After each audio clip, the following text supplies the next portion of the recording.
Hold my head out the car window, 'cause we ain't going home. Living for the moment, got you in my focus.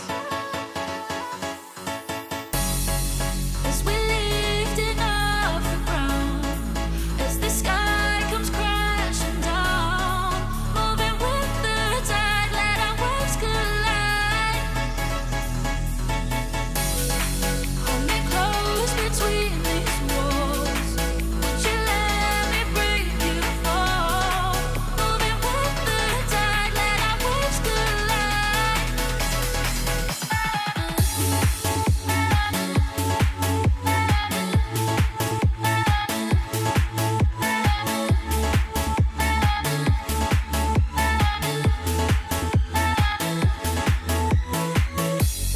Know I'll find you next to me. Got drunk on the chemistry. No, you can't escape us, addicted to the danger. As we're lifting off the ground, as the sky comes crashing down, moving with the tide, let our waves collide. Hold me close between these walls, would you let me break you fall? Moving with the tide, let our waves collide.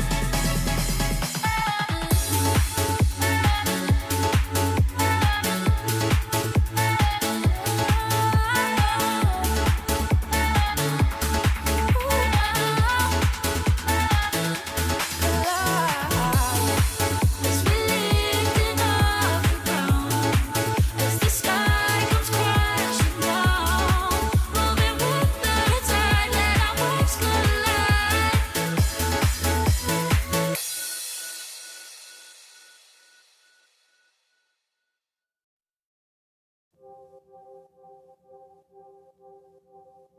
I need a getaway straight to you. More than a feeling, tell me that it's true. 'Cause I know you've been the reason that I stay up late. Haven't been sleeping for a couple days. And if we take it slowly, tell me that you'll stick around. And if I let you love me, baby, don't let me down. I know that I could do life without you, but baby, I know I never want to. I keep wanting it back to where we met. I'm just replaying the moment in my head. I know that I could do life without you, but that's no life that I would choose. You've been a holiday that never ends, a better season than there's ever been. Oh, I know how'd I deserve to be your only one. I can't help thinking that there's more to come. Yeah. I wanna take you everywhere. I feel the wind go through your hair. There ain't no reason to be scared. Oh, I know I'll be the one that you can call, be there for you through it all. I will never let you fall. I know that I could do life without you, but baby, I know I'd never want to. I keep wanting it back to where we met. I'm just replaying the moment in my head. I know that I could do life without you, but that's no life that I would choose. And if we take it slowly, tell me that you'll stick around.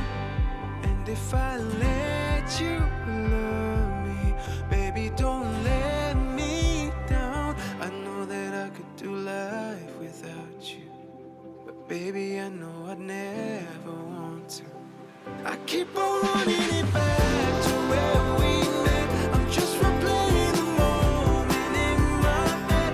I know that I could do life without you, but that's no life that I would choose. That's no life that I would choose. Oh, that's no life that I would choose.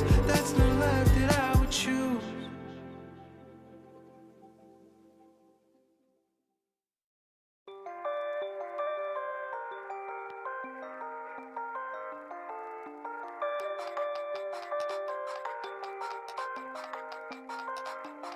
We had it all when you were by my side. We've given up. Was it a waste of time? You got me acting a fool now. I won't be chasing for so long.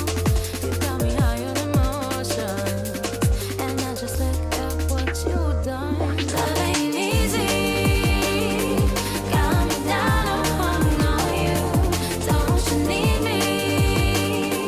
I just wish you'd tell the truth. It wasn't enough. Now my heart is feeling numb, frozen up. And I gave it all for what? You got me acting a fool now.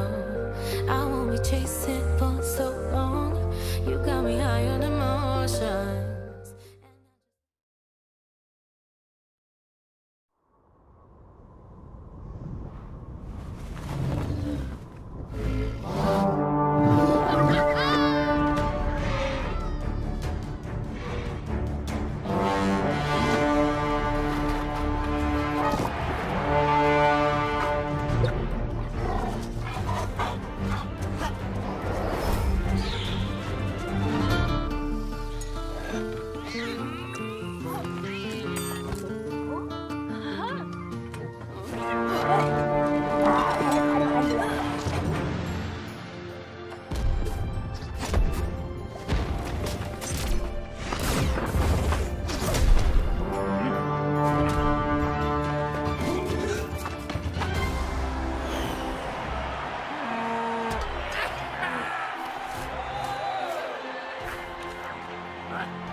Once again, not for 1v1s this time, but now we're here for 2v2s for the Winter Champs. My name is Keg, and I'm joined by the one, the only, a legend himself, Lambo. How are you, man? I'm doing great. I'm doing fantastic. It's been a hot minute. This takes me back to days of old, Keg. This combo is where it all started all those many years ago. Too many. Going ahead and bringing it back. Too many. Truly too many. But it's been a while since I've gotten to cast Southeast Asia, so I'm kind of excited to see kind of what's going on. It seems like the heavy hitters are still the heavy hitters. Some things have changed. But always a pleasure to kind of see what they got going on. Oh, and boy, are we in for a treat. So back in 1v1s last weekend, I could have said that the matchup we had now would be grand finals, but Southeast Asia and every region for 1v1s had upset after upset after upset. It was upset central. The whole world was full of upsets. But one thing that stood constant through everything was that Keith was still the reigning champion. Yes. The last time he wasn't in first place, Flam, was last Winter Champs, where he lost second place to Tax Evasion. But Axie didn't play 1v1s last weekend. Don't know why, didn't sign up. But now is the chance for a potential revenge run, because Keith and Taxi are 2v2ing against each other for the winners finals coming up. Yeah, no, this should be great. I mean, obviously going to have Phronix and Vortex on each of those respective teams to kind of be the support there, the combo, if you will, to kind of make the sandwich complete. And even looking kind of, a little prematurely at kind of like the legends that these characters will be playing. I mean, we have what's kind of looking like a bit of a standard pick across the board.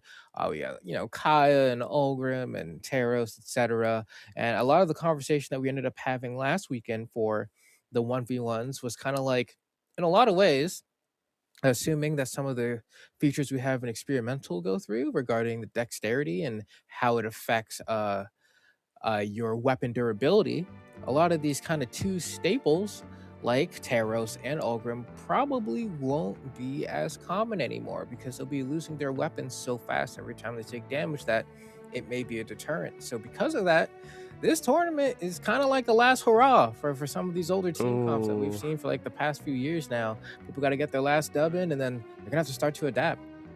Gonna start retiring old man Olgram, old man Taros. Gotta ask a big question for you, Flam, before we get started. What makes a good sandwich? Honestly, good bread. Good bread? Good Are we bread, like a good sourdough bread's kind of supposed to- guy? I mean, Sweet bread? sourdough's like a classic. You know, it really. I like the texture of it. Mm. I'm not too much of a fan of like a lot of the like stiffer breads. You know, they have like a nice crunch to them, but like you kind of bite down, and you know, depending on your age, me being old, you know, my teeth don't. Oh, yes, 22 is old now. 22, yeah. Come on now. I know your secret. But no, I agree. I'm not much of a crunchy bread enjoyer. But luckily, though, we are getting into the sweet gooiness of our first matchup. It's the winners finals, Tax Evasion and Vortex versus Phronix and Keith. I'm excited to see how this plays out on Western Air Temple. Yeah, I mean, so far, you know, looks like the first weapon is going to go to Tax Evasion. Vortex does also have that spear as well. And already looking like a pretty rough time here for the blue team. A little bit of a baby team combo. Keith's yet to get a weapon. There it is. Gets the perfect spawn to pick up that axe. And we'll see if he's able to kind of put on some damage now that he's... Oh no, double axe. This is Vortex's nightmare come incarnate. Let's see what Vortex can do though. It's attempted side stick coming out from Keith's side, but luckily those Sarah's in the way. Gotta keep an eye on Vortex though. The beefiest character legend in the entire roster here. Besides maybe the defense of Keith and the double Ogrim. Have to wait and see if this Sarah will take down Vortex first. Oh, huge swing and a miss there from Tax Evasion, and doesn't save his partner there either. Throwing out that down sig, it's not going to connect either, but nice little slide off of the platform there from Tax Evasion to go ahead and secure that stock. And Vortex trying to finish off Keith on the left side, but Keith fighting back with that rocket lance. Gets caught by the recovery, but Ulgrim's defense too high, going to be able to survive that one. Keith's lance skin is wild, dude. I haven't seen that before, but because of that, though, the doctor is in, Sarah is out, Tax Evasion loses that first stock, and so far, Phronix, a little bit of damage on that second stock. Keith is looking all great on his first. Yeah, I mean, giving them a good taste of some custom at-home made medicine. Side stick coming up from Tax Evasion, and a nice follow-up from Vortex. Can they get the stock on Phronix? It looks like the answer is no, but a great amount of damage. Actually, I lied. Vortex was able to get the extended chase with that recovery and actually secure the knockout off of the top. And so now we have a pretty decent lead for the blue team. And oh my god, this combo. Wait, Keith. Oh, Keith. Back. Dude, this is so hard, man. Like, what do you do here if you're the red team? Do you want to focus on Keith and bring him down to his last stock too? Or do you double team and try to focus on Phronix to make it a 2v1? You have to go on Phronix. It's the only. I mean, he's already in the orange. You want that 2v1. I mean, at this point, if you're the red team, you're sitting pretty. But here we go. That's gonna be a stock. But Phronix is gonna fall there. So now Keith in the 2v1. This is a hard one to win. I mean, I think that's a good start. That's enough to get the stock. So Keith has a little bit of a 1v1. Gets caught on the jump read though from Vortex, and isn't really able to do anything in that time that, you know, Tax Evasion was respawning. So now, being sent down to the final stock, you got a lot of work to do here. This is a tough one to come back from. You know what? I'm going to tell you a secret, Flam. I am a big Keith enjoyer. I think he could win this 2v1. I think you, I'm a Keith enjoyer too, but I'm not a believer right now. Oh no! Oh no!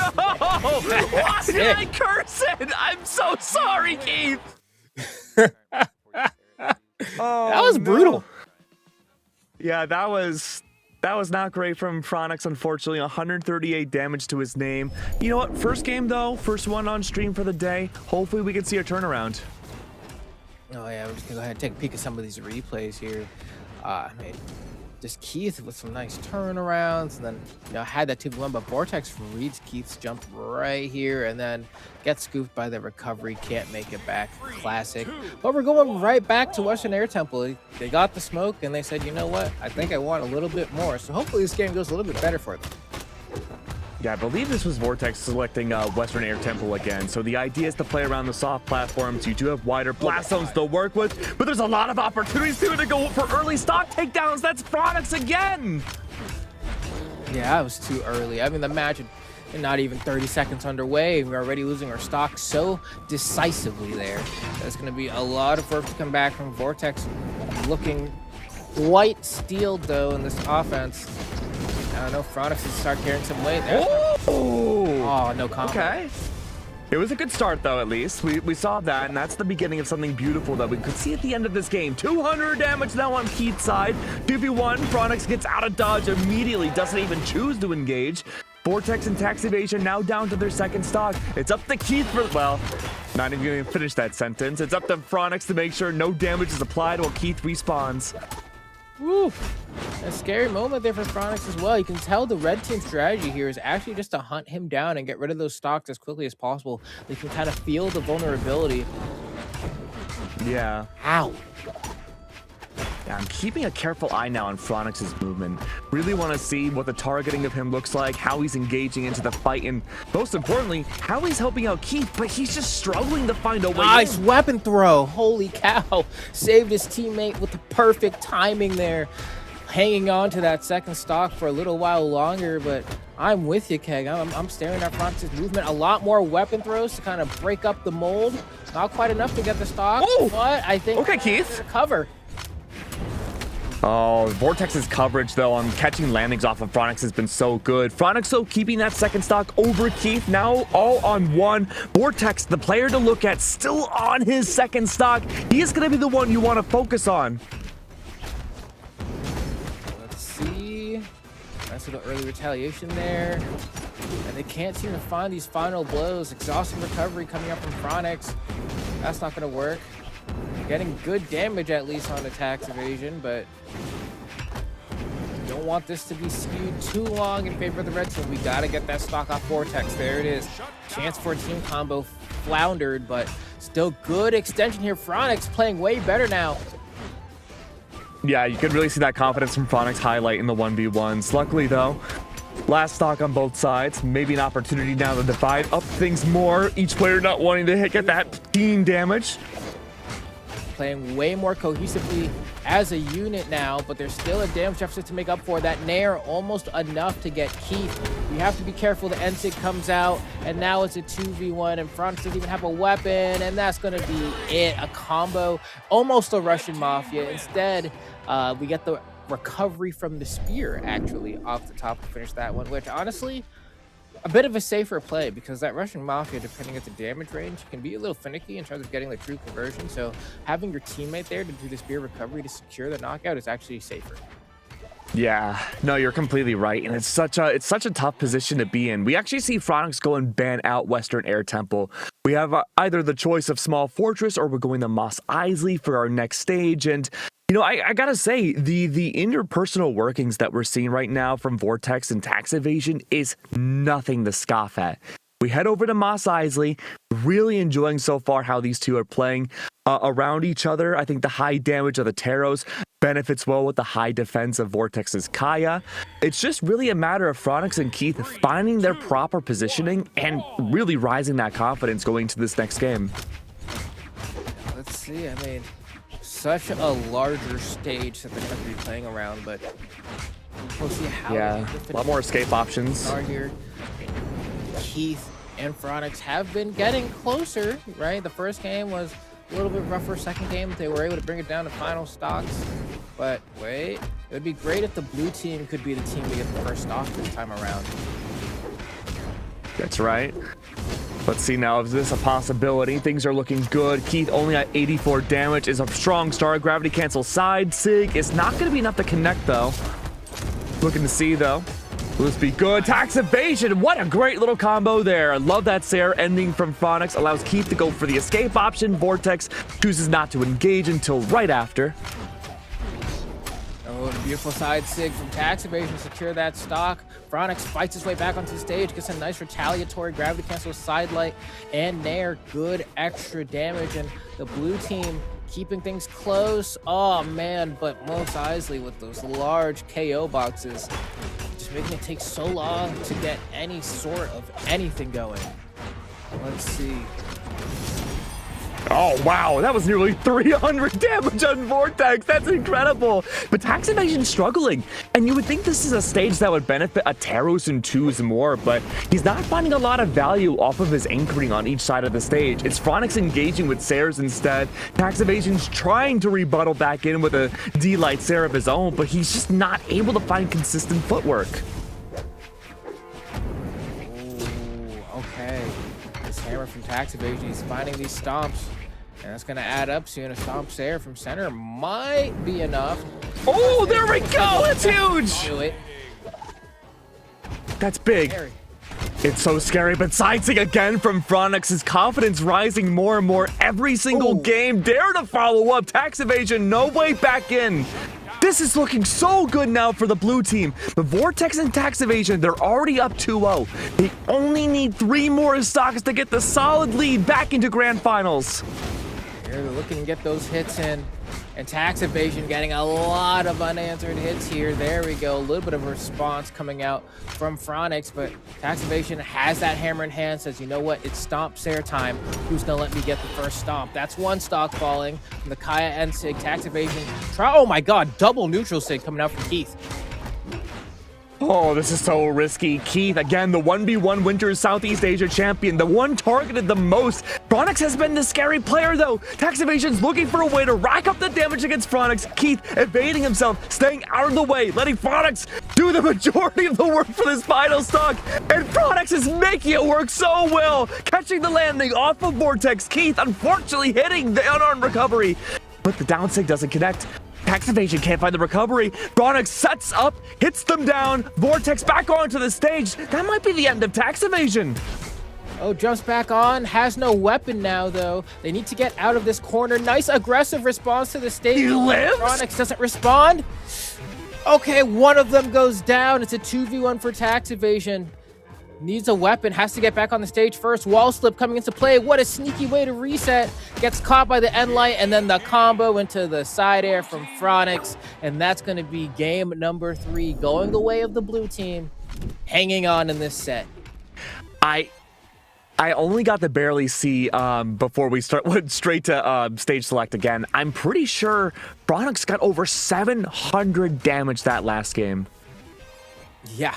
Talk about stepping up, right? Like, we really needed to see it. It seemed like earlier on, he was getting bullied pretty relentlessly, especially, I'm thinking at the start of game 2, where he ended up losing that first stock within 20 seconds. To go from kind of that performance to being the MVP in game 3 really shows that, you know, when it counts, you were able to kind of put in that extra bit of work, you know, put in some overtime and make sure the results showed. Yeah, it was a fantastic work overall coming out from Phronix and Co. That again, though, it is 2-1 now for the red team. Tax Evasion, he's been the only player in, well, I guess I can't say within the year, just a little over a year now, that has been able to defeat Keith in 1v1s. 2v2s, slightly different story, but this is still a revenge run from him lacking playing in last weekend. This is the chance, again, to force Phronix and Keith the Poo-Poo into the lower bracket. I'll have to wait and see how it plays out on Mos Eisley again. Now, Flam, I have a quick question for you, man. Do you think the success of Keith and Phronix had to do with the stage? I do. Honestly, I really do. I feel like the stage is too big. Like, really? Granted, you know. Yeah. It kind of works in favor of both teams, right? But when we kind of look at some of the earlier matches, I mean, Western Air Temple, I won't say it's a tiny stage, but relative to Mos Eisley, it definitely is. That's interesting. So what I'm curious about, and I don't have the exact number in front of me, is this base stage of Mos Eisley smaller in length than Demon? I'd say maybe a little. I think it is. They're probably comparable. Maybe actually a little bit bigger. So would it be the floating platform that's the big difference? It's the floating platform, but it's also literally just like how far you have to get sent away from the stage to be knocked out. And so you get the side air, you smack them super far away, and then on a stage like Demon Island, they would be for sure knocked out. But then here, they're getting back to the stage. We're playing more Brawlhalla. They're getting back to the stage again. We're playing more Brawlhalla. Yeah. It extends the lifespan of your stocks artificially. That recovery on another stage might be enough on Mos Eisley. Wow! Okay, we'll take it. Great double KO, and that brings up a really good point too, is that on Western Air Temple, it's a smaller stage with large blast zones, but it works for Vortex and Tax Evasion because you have two legends that are great anchors in a 2v2 setup. You are waiting for Keith and Phonix to push into you, you catch their landings, you punish them super effectively with both Kaya and Taros.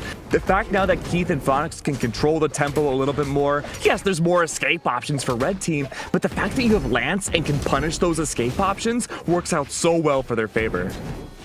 Yeah, the Lance is super nice too, because even if the stage is as massive as this, you can always get back just from using those Lance side airs to give you that extra bit of distance. And so, oh, almost got a nice combo there. Keith trying to follow up off of Phronix. Great interruption though. You can see they're playing way more reserved now, right? Yeah. One person take the lead and then kind of playing for picks off of that. And what a trade. But it's not going to be in the favor of the blue team here because Tax Evasion does manage to hang on to that stock. So now blue team trailing behind. Yeah, it's up to Keith to try to hold on to the second stock. Give an advantage. Tax Evasion falls down, though. We return back to an even game, at least in the eye test again. Phronix for the follow-up. That's what you want to see. That's what was missing for the first few games. Phronix there now. Great teamwork coming out from both teams.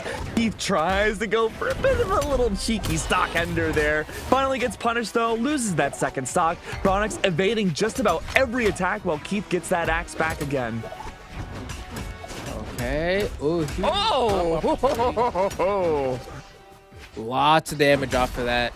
Oh, and that side air is going to hurt as well. Another opportunity to collapse on a Vortex. Huge damage from Keith. What a follow-up from Phronix. 2 downsings back to back. Vortex must have just taken like 80 damage in the span of maybe like 5 seconds there.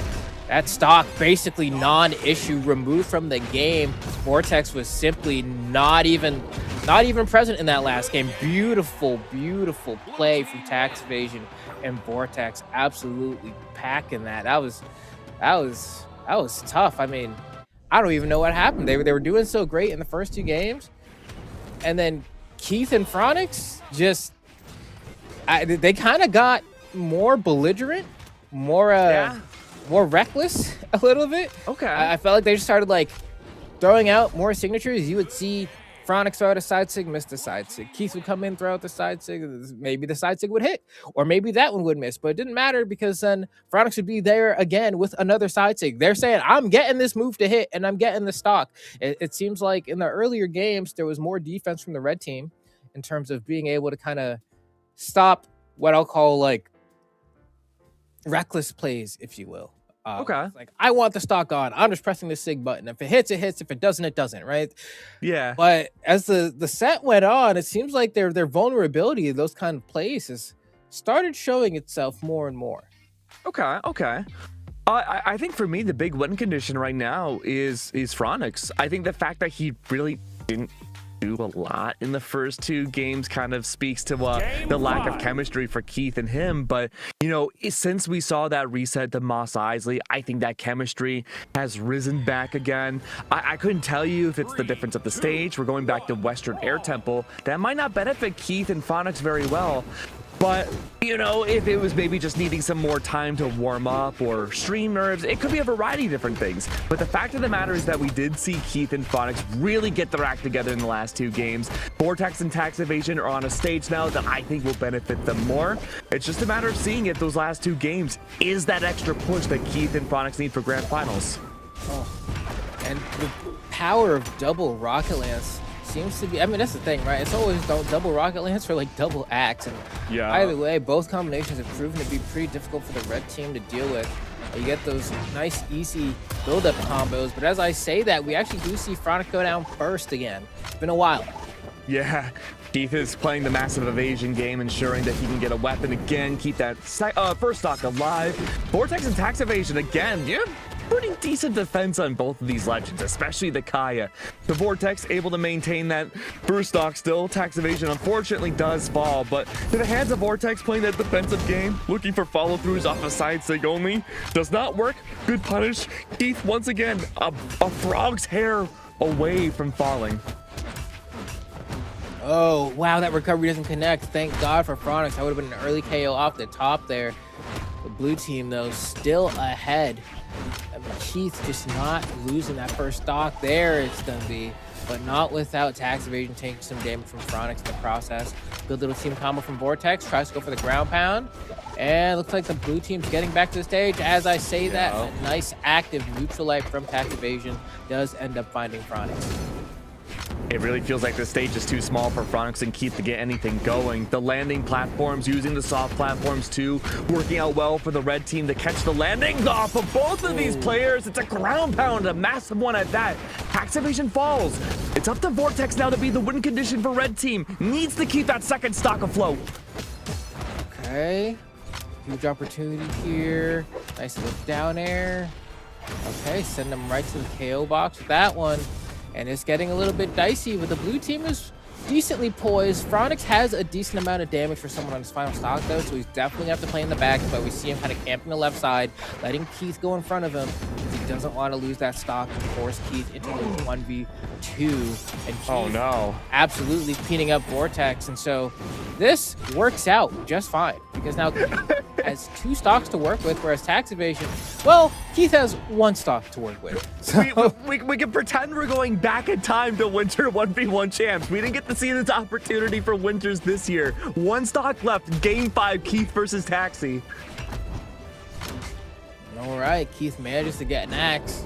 That's going to be a punish as well. Huge damage for that. Oh, Keith looking for the left guard. Side stick. And tax evasion does not fall. Dare doesn't connect. Taxi evades him. He's been the only player to beat Keith at his own game. The 1v1 master. Not going to do it this time, though. Grand finals for Keith and Phronix. What a great way to go ahead and lock in that last game. I love the juggle there into a little bit of a fast fall, kind of baiting the idea that you're not going to go up and hit him. And then immediately just jumping up and side airing him and punishing him for thinking that you wouldn't. Absolutely fantastic play coming out from Keith and Phronix. What a way to turn things around after being 1 game away from being on the elimination side of bracket. I was so scared at first too. We were seeing, Phronix have a struggling first 2 games. Each of those games he did look better and better, but even when it was shaky towards the end of game 5, we saw all that micro chemistry, like the warm-up, built into being into a game 5 set. So very happy to see them in that grand final slot again. Would not be surprised whatsoever if we see tax evasion and Vortex run it back, go into grand finals from the lower bracket. But again, this has been at least a beginning tournament full of upsets. Into our next matchup, we have Sire, who made a lot of people surprised in 1v1s last weekend, making it to that second place slot. Unfortunately, not taking a lot of games off of Keith in the process. Still made it there, but let's see though if he can make that lower bracket run himself. Yeah, granted, it's gonna be Sire and Spinks against, a classic, right? We're gonna have Sejaru, PR number 8, and Eroro, right? And that's gonna be a hard team to get through. And granted, looking at the team comps, it's more classic team comps. Granted, I think Sejaru and Eroro are kind of using something a little bit less popular. We have seen Cannon a bunch in 2s in the past, but usually it's going to be Amethyst, which we have Zol. It's all the same. But then the Orion from Eroro, I think, is kind of the most not particularly meta pick in 2s. Wushang, or a variant of Gauntlets, it has always been popular, though in recent time I feel like people haven't been picking Wushang as much, but still extremely strong. To be honest with you, man, I'm really surprised that we don't see a lot of Wushang, but Sejaru, the first to fall, not the best start for the second seeded team. Gotta say though, this Cannon has a lot of coverage. But again, you would think very solid signature kit. Gauntlet's pretty powerful right now. And Spear, I think, is in a fantastic spot. Wow. You would think that's the way to go, but what a heck of a turnaround from Aurora. Good Lord. Yeah, good start here for the blue team. Racking up that extra damage. Sejaru getting great follow-ups off his teammates' hits with that cannon and the read, and that's going to be the stock. That's the power of Zoe and that high force. Your stocks just get deleted. That is why you pick cannon. Yeah, but Sire themselves, they have cannon. You would think that there's a chance to stay back in, but unfortunately, that wasn't quite the case. Aurora would lose their first stock. Sire's on the verge of being eliminated from game 1 side, and yet here we are. Aurora, though, playing off the edge. It's going to be in there to come through. Aurora finally loses the first stock, but Sajaru. Good to evade any sort of damage, at least major damage early on, while Aurora comes back with a spear in play. Sphinx, though, down to their last as well. Not the spot you want to be in for Sire. Oh, beautiful side save from Aurora there, going ahead and securing that stock. Sphinx all alone. It's only a matter of time. Wow, what a call out with that neutral sig. That's a punish as well with the down sig and a dunk and a weapon throw just cuz. Absolute destruction from Sajaru and Aurora in that game number 1. Wow. I can't believe what I saw at the end there. It might look so basic, like, you know, from the replay side, but just the sheer slide mechanics that we saw coming through from, I believe that was the D sig into a slide charge neutral sig there from Aurora at the very end. Really clean, really knew the exact spacing to go for it. I'm sorry, replay guy. We're heading straight into game 2. And I gotta say, Sire and Sphinx, very similar to what we saw in the last set for the first game. We need to see a lot more micro teamwork coming through. Yeah, no, I mean, especially that was a commanding first game. You know, you're gonna have to make quite a bit of adjustments if you're Sphinx and Sire to stop. I mean, Aurora's already gone 2 for 2 with signatures, and the accuracy is landing. The jump read as well, or call out with that downlight for the anti-air. Aurora's on fire. Yeah, he has been a monster so far. I can see why he was the 2v2 champion for 2023. Just unbelievable work so far.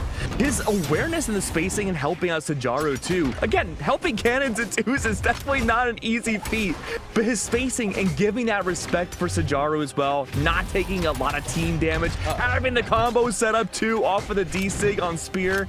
This guy's a monster. Yeah, they don't get the full conversion there, but still immaculate damage. Sajaru comes blazing in. Oh, huge damage. Got the dodge read there with that cannon as well.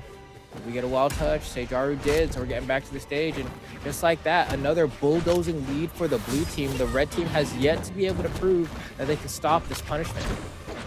Yeah, have to see what the response is. Obviously, Sphinx and Sire, they really want to have up close, personal, you know, true to the name of the game, brawly gameplay. Luckily, though, the Amethyst pick does finally come through, take down the first stock of both blue team members. But again, you have to fight into the hitbox. And when you go up against someone like Aurora, who's not afraid to use SIGs, especially the get off me ones like that D-Sig on Spear, it's almost impossible to do that without getting punished. Yeah, just very tough to maneuver. I mean, at this point, looking like bad time for the red team again. Sphinx goes down. Sire already kind of getting to a really tough spot here. May not even be able to get back. That's going to be an N-Sig. Almost murders Sphinx. Final stock there. But at this point, it's really looking like all but a matter of time until the blue team wraps this one up. The red team has not been able to show enough signs of life. That ground pound's a great start, though.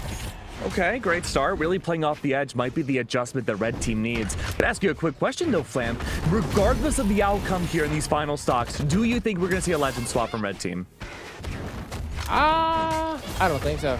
Okay. I don't think so. Sometimes you just have the thing that you practice and you just commit to doing it all the way to the end, even if you feel like it's not working.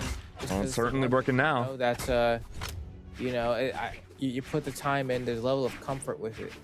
Granted, at this point, I mean, Sajaru was trying to make this 2v1 happen. That was a very, very quick turnaround. The blue team looked like they had this match in the bag, but look at the turnaround. That's how we do it. I love 2v2s, man. The fact that we can see combos like that are just, it's incredible every time. Like, you know, sure, I'm not playing the same rank as these guys. I wish I was, but trying to pull off something like that in twos with anybody is an insurmountable feat. The fact that they can do this at the highest level of play just goes to show how incredible each of these players are. Yeah, and it's also one of those things too where like it's so fun to watch, and I can only imagine how good it must feel to get this far in bracket, you know, get to this stage and be able to just hit some sick team combos with your homies. That's what it's all about. Like, there's really no...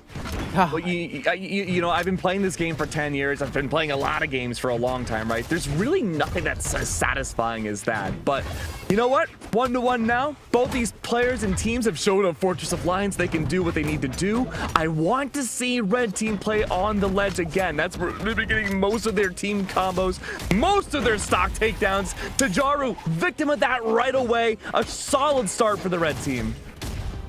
Okay. Oh, an even better one. And the Red Team is online now. This is what I like to see, this back and forth action in the region where both teams are making their steady adjustments to figure out how to get through the other side. And what a combination right there from Spinks and the ground pound, but it gets turned around here. The ground pound, perfectly timed dodge from Spinks to not lose that stock, and then Sire picking up the stock with that. I think it was a side air there that I saw. And so just great play all around. Blue team on the ropes after a commanding game one, Keg. Yeah, and I mean, part of that too is that, again, we're seeing Sphinx and Sire prioritize offstage play. Arrow, as strong as they were, was mostly off the hands of grounded gameplay. He was using Spear desync so much to catch landings, and it's a little bit harder to do that in GC form each time. Sphinx, however, has been making it work pretty dang well when it comes to the gauntlets. It's a matter of seeing if we can start seeing the macro controlled by blue team. But not so much yet. Sire, that's the first stock on. Just a matter now of seeing if the follow-through can come by. The answer seems to be yes. Sajaru's trying to catch out Sphinx a little bit earlier. Not quite the case that they were hoping for. It's not going to be the GC sidelight. That being said, though, everyone's taking their time. Gameplay is slowed down. Sphinx getting a side sig off of Sajaru. Good damage brought up on the ledge once again. Exactly where Red Team wants them. That's going to be 2 now for Sphinx. A follow-through yet again. He's been catching so many of these signatures.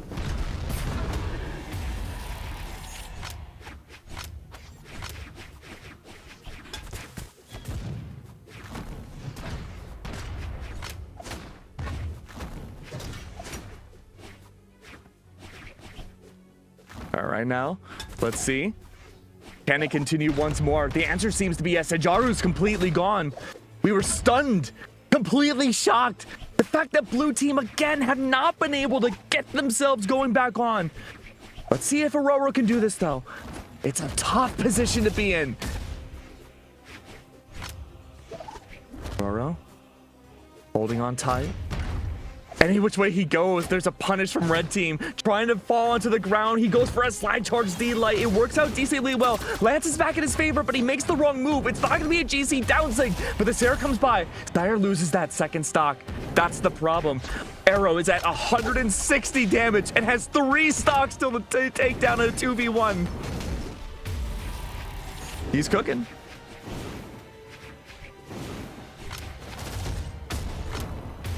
Ah, man.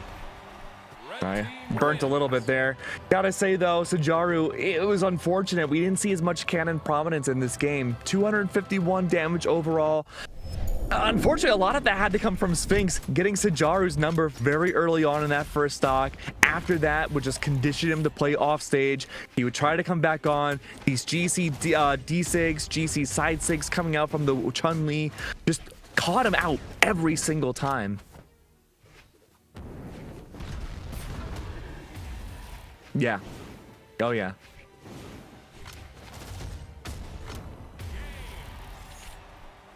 Red team wins. Oh, no. We can't hear Flambeau. Well, you know what, Flambeau? I can hear you. And what you were saying? Completely sound. But I am thinking farther ahead. We got to be visionaries, all right? We got to think about the next game. What's going to happen here? I don't know. Sphinx and Sire now 1 game away from moving on forwards in the elimination final. And the matter now, Sajaru and Arrow making a double legend swap. We get to see Arrow move away from the Orion into the Kaya and Sajaru away from the Zol into the Ogrim. We keep the primary weapons, but hopefully we have a little bit more team consistency. Whoa. Okay. So this is crazy, right? Like but 2 sets back to back where we've had absolute turnaround as far as adaptation goes, and now I'd like to see the script change a little bit, right? I want to see us kind of bring this to game 5, hopefully not in a reverse 3-0 fashion like we saw before, right? And so, like, I want to see Sejaru and Ororo really bring this one home. And so far, it's not looking like they're going to be able to do that. Ororo already sent down to the second stock. Granted, the damage count is still fairly even, so we can bring this back pretty quickly, but not if we're hitting our teammate. Sejaru just gave Ororo a fully charged sidekick. So let me ask you, Flam, in the second game, Sire and Sphinx, they were looking better, but didn't win game 1. I was asking if we would see a legend swap. You said no. This is the team combo that they were cooking on. Tajaro and Arrow have just swapped over for their potential last game. Is this going to work? I don't know that I'm feeling confident about it. I mean, Ororo is already down to the final stock. The final stock. The game's been going on for a minute and 30 seconds effectively, and you're already staring down the barrel of an L. It's a lot of pressure on Sejaru to make things happen here, right? And Sejaru doing great. I mean, look at the amount of pressure we're getting on a Sphinx, but the problem I'm seeing here is that it feels like they're playing 2 separate 1v1s instead of playing as a unit, right? You guys got to start going for those team combos, playing off of each other's hits rather than, just kind of biding your time and trying to beat one other member of the enemy team. This is a doubles format. Oh, no. I know. I'm so happy you mentioned that too, because that's something that we've seen Sphinx and Sire do so well on, is dividing out these 1v1s. Tajaro now down potentially to his last stock in the 2v2 Winters. Just a matter now of seeing if he can hold on tight, maybe get rid of these second stocks off of Sphinx and Sire. That'll help trim some of the fat. Sphinx 150 damage now, playing for extra credit. Just a matter of seeing if these gauntlets will work off stage. They're not having nearly as much success now against Lance as it did Cannon.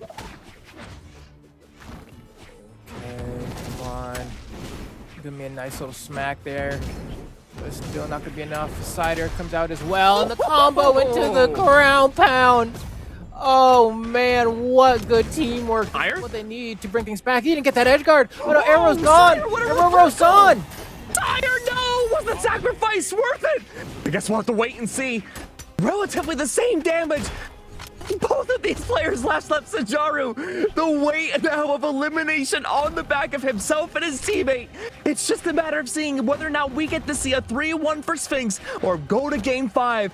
Sejaru tries to catch the landing off of Sphinx. That doesn't work. Bullets are back out. Neutral's like underway. Weapon throw doesn't connect, but the tail end of a recovery does. Weapon throw's caught. Weapon throw is brought out. Catches the landing again. Sphinx having a problem, struggling to find a way into Sejaru, but finally does. It's just a matter of finding that one golden hit, the one that sends him home. And the side air may be the start.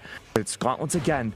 Sejaru playing on stage to bait out any kind of damage he can, looking to see what Sphinx will do with a neutral light to end it. And we say 3-1 for the red team, and goodbye to Sejaru and Ororo. Yeah, I love that play from Sphinx, swapping over to the gauntlets and just waiting, right? I mean, on the spear, no matter how much damage you rack up, that spear end light's not gonna knock out. And so you have to start fishing for a D-Light Sair or recovery or something like that. And these moves have startup or require a read for you to get that. On the other side of things, though, all you need is your opponent to do one maneuver that's not quite safe, and you can dash in there with that gauntlet end light. And sure enough, that's exactly what we saw happen to go ahead and secure that victory. That was a smart play. Nice way to play it safe. Just pulling up the bracket right now to see. I mean, look, it's been pretty intense already, right? So I honestly don't know what to expect anymore as we head over into, I believe it's going to be lower finals. And yes, it is. Axe Evasion and Vortex versus Sphinx and Sire. I don't even know how you could begin to call this one, man. Yeah, no, that one, I don't know. I'm like asking myself, I'm like, maybe Tax Evasion. Maybe I put my chips on Tax Evasion there. Hard to say. Yeah, I don't know. This is a tough one because I'm thinking about the last matchup we saw from both of these players. I feel like compared to the winning teams, well, okay, that's not fair because Sphinx and Sire were the winning team of their lower side. I think compared to the teams they face opposite against, I think both of these teams have very similar play styles. I think just right off the bat, we saw a lot of great synergy for their 2v2 combos. I guess the big difference is that Vortex and Tax Evasion wanted to play very grounded, which was a big reason why I think we did get to see Aurora and Sajaru not win out in their elimination final. So Sphinx and Sire, thinking it through, their game plan really doesn't have to change. I think the area of adaptation flame is going to mostly be on Vortex and Taxi.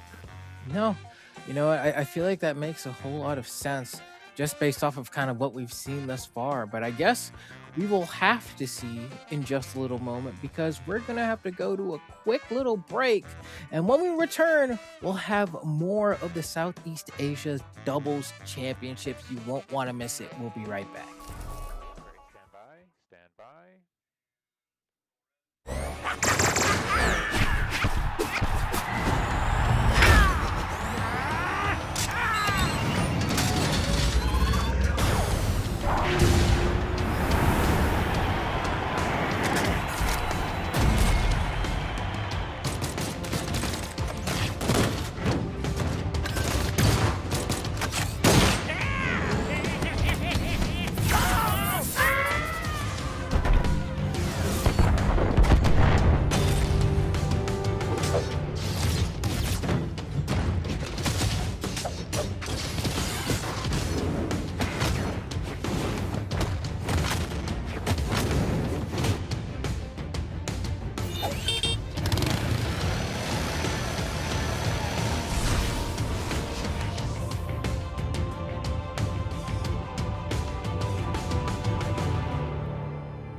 our semifinalists for Winter 1v1 champions for Southeast Asia just eliminated the second seed team from the entire tournament. This is their chance to make that run once again through the lower finals, not just in 1v1s, but in 2v2s now, to see if they have a chance to defeat the only player who's managed to defeat not only the 1v1 champion this year's calendar run from the start of it, but also have a chance to challenge him again, both in 1v1s and 2v2s. My name is Keg, and I'm joined by Flambeau once again for Southeast Asia. We're going to be seeing if Tax Evasion can hold the title and get his revenge run, or if Siren Sphinx can bring it through. Yeah, have to make our way through the elimination finals. Vortex and Tax Evasion, Sphinx, Sire, ready to duke it up, scrap it out. We've gotten to see both of these teams already today on the stream, and both putting up pretty impressive performances, but going to have to duke it out against each other now. I was particularly impressed by a lot of the aggression that we saw from Sire's Cannon on the Amethyst, and I'm trying to see, if maybe we're gonna be able to carry that all the way to a grand finals perhaps. But on the other side of things, I mean, Vortex and Tax Evasion have been rocking this pretty standard Taros Kaya team format that we've been familiar with for probably the last year and a half now, maybe even 2 years. Yeah, not many changes on that front, but I do like to see the mix-up here of having the Chun-Li, the Wushang, and the Amethyst, the Zol here for the matchup. I think that's kind of the equivalent of the Kaya Taros if you want more aggressive, scrappy play styles. But we go to Mos Eisley, and this did not work out well in Tax Evasion and Vortex's favor when we saw this back over in the winner's final side. We'll have to wait and see, though, if a faster play style up against them will work better, but if it didn't work against double Ogrim, I have a hard time imagining it's going to work here. Case in point, Vortex. On the other side of things, though, Sire has already gotten a pretty gnarly dodge read with that cannon, racked up so much damage there. If we see more of that, it's going to be a tough time for the blue team, and that's a good start. Almost a team combo opportunity there as well. Disarming of Sphinx, trying to get back, almost gets pogoed, but doesn't find the connection. And Sire, wow, that's crazy. The second part of that end light didn't connect. Whoa, Vortex! Vortex's movement is unreal. Not only did he get the spot dodge off that pogo from Sphinx, but he had those wild reads off of the GCT unarmed, and just so many small micros like that his movement in 2v2s is looking so confident despite the circumstances. There we go, Nair in the air like you just don't care. 231 damage now on Vortex's side. A very well fought first stock for him to lose it on. Yeah, definitely can't be too mad at that. Fairly even game state with a slight advantage going in the way of the blue team simply because of the amount of damage that Sire has racked up already. Getting kind of pieced up by this axe as well from Tax Evasion. The red team slowly but surely starting to fall behind a bit here. Can they bring it back? And Sire getting a great setup right now. Unfortunately, unable to find the finish there. Tax Evasion for the punish. That's the Sare out. Not a great position to be in, though, if you're a fan of the red team. Sphinx, unfortunately, sent way out yonder, but unfortunately, no follow-through. Sphinx is getting back onto the stage. Finally now, a weapon in his possession. Can he make the most of it, though? The answer seems to be no. Almost caught in a combo there. It's going to be the neutral sig from Vortex's side. And homie just keeps the streak going, dude. He almost had Sire, too. Yeah, this is looking like a rough game one for the red team here. Blue team on the verge of getting a massive lead. There we go. Vortex going down, trying to make things a little bit closer to the realm of even. Sphinx goes down there, gets it down there as well. So now we have an even board state as far as stocks go, but the damage still favors the blue team here. Even, but certainly not Steven. Going to be a matter of seeing if Sire can hold on to this last stock, and he's been the player to watch out for because he's been falling up behind the Tax Evasion's 1v1 Taros playstyle. Has made it rough. Unfortunately, that's the end of the road for game one here. Sphinx. Okay, just trying to get on. Trying to make the most of this situation. Could have been it, man. That was a great save there. Otherwise, it would have been a disaster situation. What a turnaround from Sphinx. Wait, has no weapon. Oh, picks up that spear, though, and this could be a 2v1 happening from Sphinx. Tax Evasion can't find the hit. Got to be careful. Man. This is wild, dude.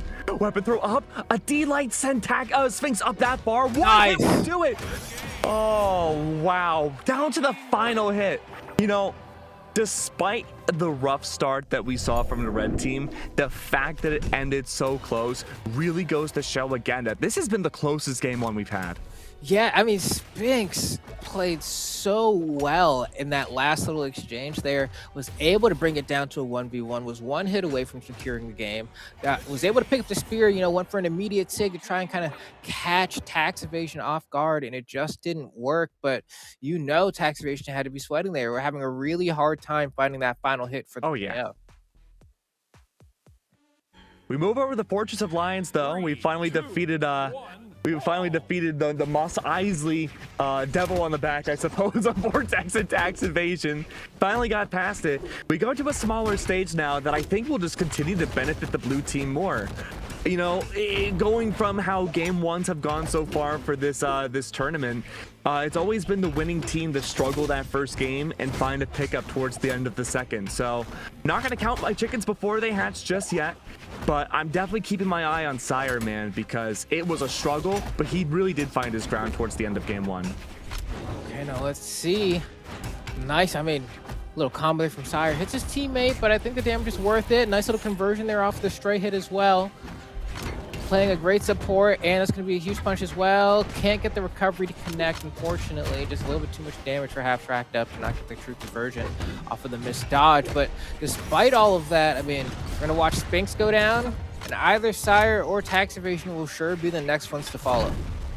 Oh, okay. Amethyst is really rising to the occasion. Sire, the first to fall, I think almost every stock in game one, is now the last to survive with 3 here. This is really such a great turnaround.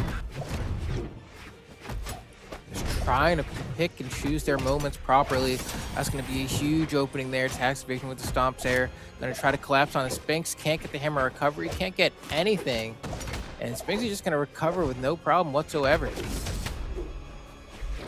Nice. This is doing such great coverage to make sure Sire can pick up a weapon again. Getting back onto the stage. Great work. Tax Evasion throwing out those signatures. Maybe getting a little nervous. It's going to be high damage for both these players on their second stock. Recovery is out. Vortex now down to 1. Finally now a turnaround that we see for the red team. Sarah doesn't connect on either one of red team players. Tax Evasion makes it back onto the stage. It's just a matter of seeing if that D-Sig will be enough, and the answer was nearly a yes. Sire almost falls.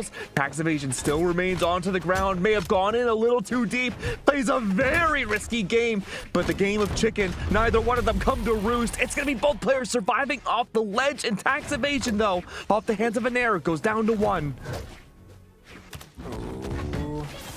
Oh, that was almost a sick team combo there. Just narrowly didn't hit the mark, but I mean, the red team in a great position to take this game number 2. The blue team trying their best to fight back. And that's going to be a start. That's stock on. Dude, an end light. Yeah, that rarely KOs. The most basic bow attack. I know, right? Sire's been playing these stocks so well. They want the team combo here while Sphinx is recovering. Oh, and they kind of dropped the opportunity. We did see Tax get the opening. Oh, we have to be careful. And a turnaround. No! Doesn't have anything. Oh, Can't get no! the chase dodge. The Nair doesn't connect. What an unfortunate trade for Tax Evasion. And now Vortex left alone in the 2v1. Dude, this was such a miraculous turnaround from red team.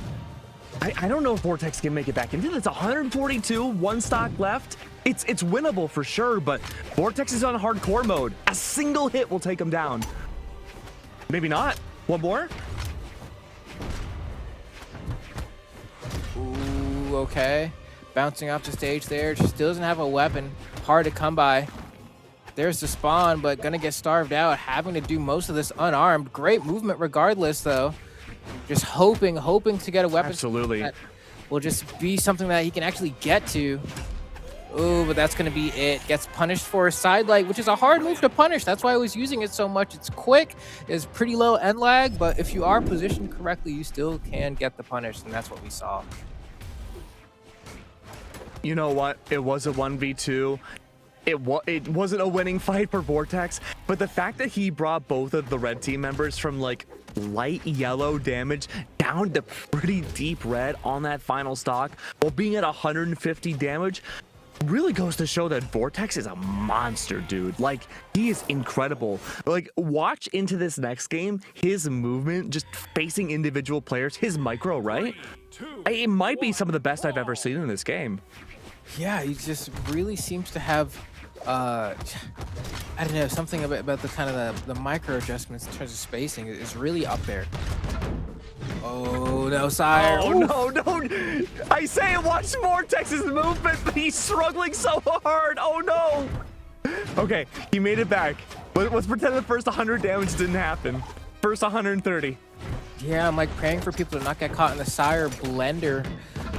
Oh no! Sidelights there again. Luckily, the just don't listen to me. Oh, beautiful! Tries to get two with the down sig there. Man, just only secure one, but that's still happy in the end light. Gonna be hard to come back from. These down sigs are just absolutely nailing the blue team right now.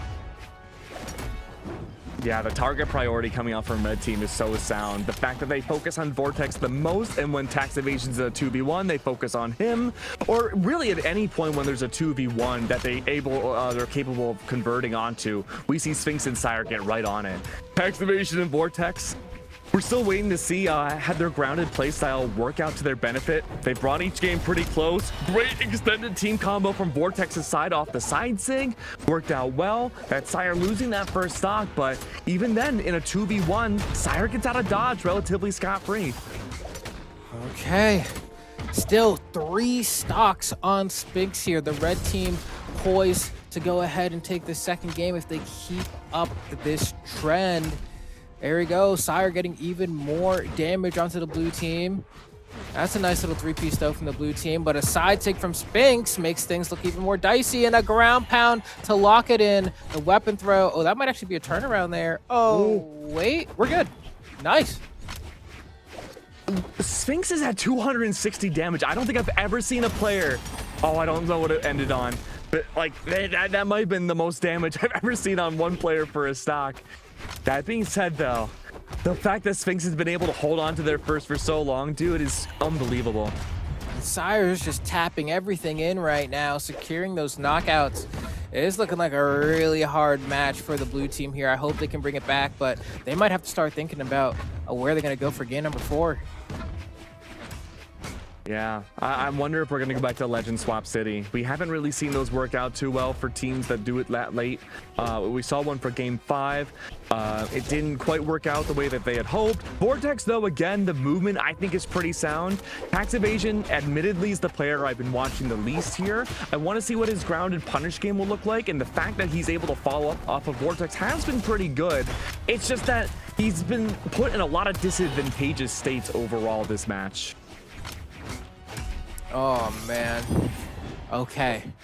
Final stocks for everyone, but look at how beaten the blue team is in the red on both characters. 1 sig away from certain knockout potential here. And Sire gets that side air. That's going to be 1. And that end sig on the right side from Sphinx is going to be 2. And just like that, the red team pushes ahead into the lead with a 2-1 score count. You know, it's for the lower finals right now. Whoever can win this one out will be going to Grands. And for Sire, the fact that he made I wouldn't say an upset. Like, what would you call like a low-level upset? A low-level upset. Yeah, do we have a word for that? A low set, yeah. Sire did a low set in 1v1s against Keith, or to get the Keith spot in the grand finals, right? Because normally that's Tax Evasion's podium. He's usually either a gold medalist or a silver medalist. But the fact not only that Tax Evasion just not playing 1v1s this year, you know, it happens. But the fact that Sire took that second place spot might defeat Tax Evasion to at least guarantee that second place spot again and 1s and 2s. That's a wild story and a great start for him this year. Yeah, definitely not something you can be too upset with. Obviously, we'd always want the gold, but silver ain't bad. And they say matching medals is hey, I'll take silver. tacky, right? So, you know. Let's see, wow. That's true. I've always been more of a silver fan myself. It can melt ice. Oh no. Oh, Oh, wow, that's not a good start beautiful. though. What a great turnaround. Worth noting, big changes coming out from Vortex and Tax Evasion's side. Vortex went away from the Kaya to the Chun-Li, Tax Evasion the Taros to a much more mobile, heavier defense Ulgrim.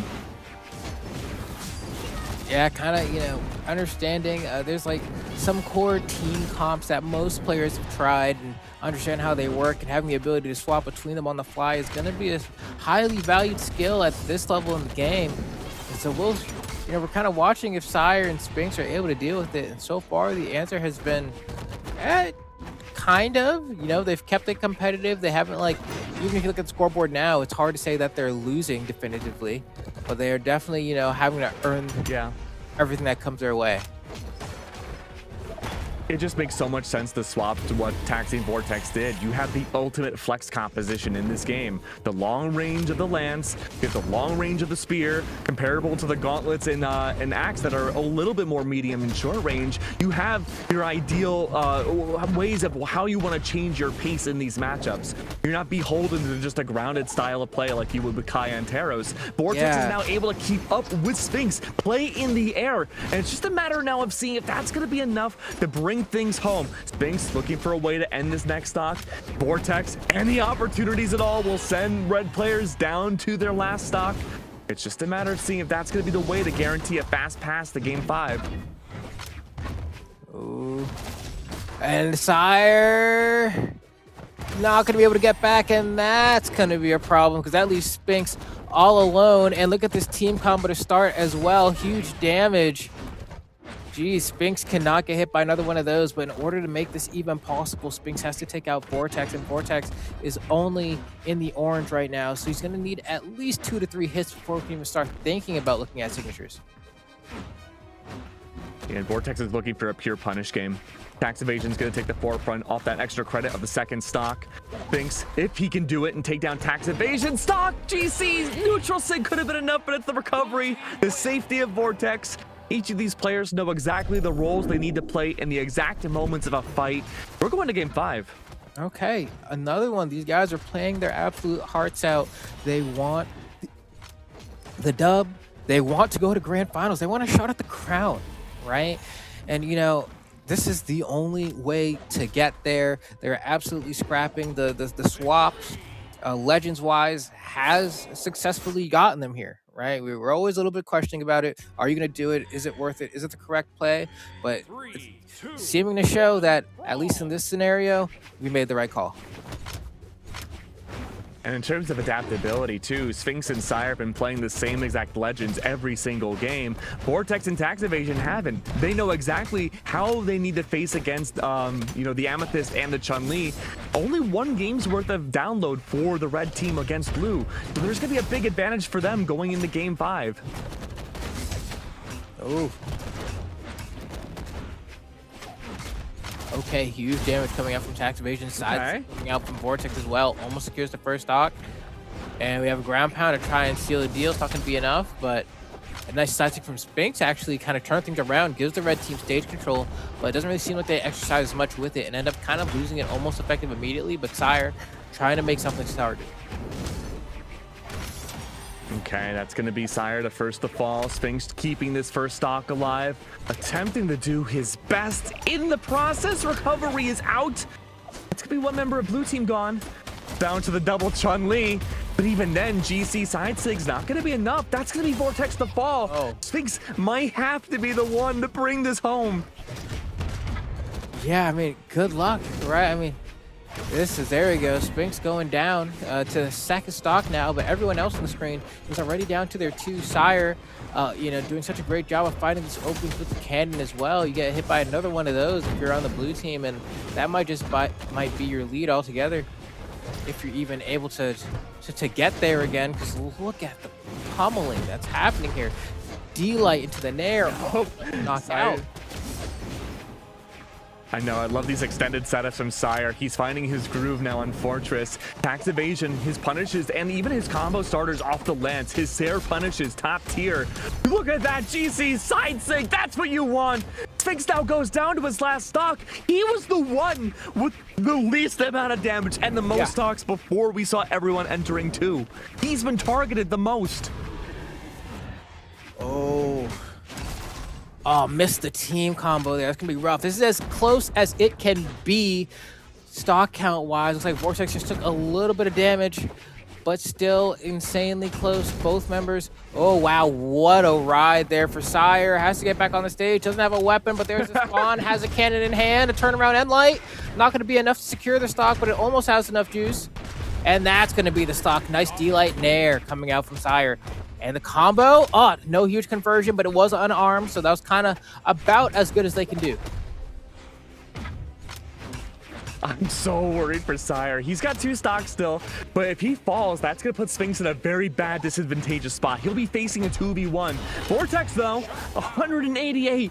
Maybe this isn't the benefit Sphinx needs. It couldn't be a disadvantage. He evades everything, and Vortex falls. That's going to be tax evasion now. Game 5, last stock. Ooh. Tax, how do you do this? Can you do this? A lot of work to be done. You have to get around these down sigs, and they kind of just bide your time, force you to, calculate your wall slip timer. And that's a huge punish, and maybe the game.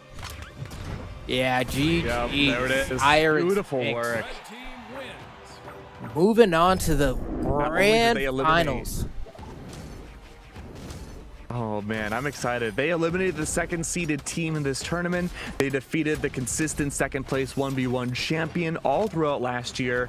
And now Sire, he himself made a low set in 1v1s. Yeah. He has the chance to remake history now in 2v2s.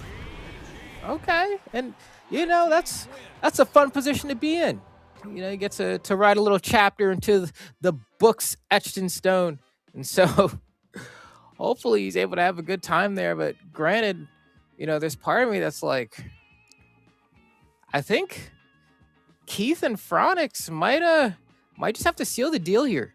You got to win really 6 games. Listen, that's a lot of cushion. That's all I got to say. That is a lot of cushion. That's a lot of cushion. Really, just off the top of my head, I don't think really historically Keith ever really faces bracket resets in his grand championship spot when he's in the winner's side. So Sire and Sphinx, they have a lot of work to do themselves. Honestly speaking, I think depending on how this first game goes, I think that'll be the tempo setter of this entire grands. It's really just a matter of seeing if Sire and Sphinx can get their scrappy playstyle in against Phronix and Keith, who are rocking the double Ogrim. I sure hope so.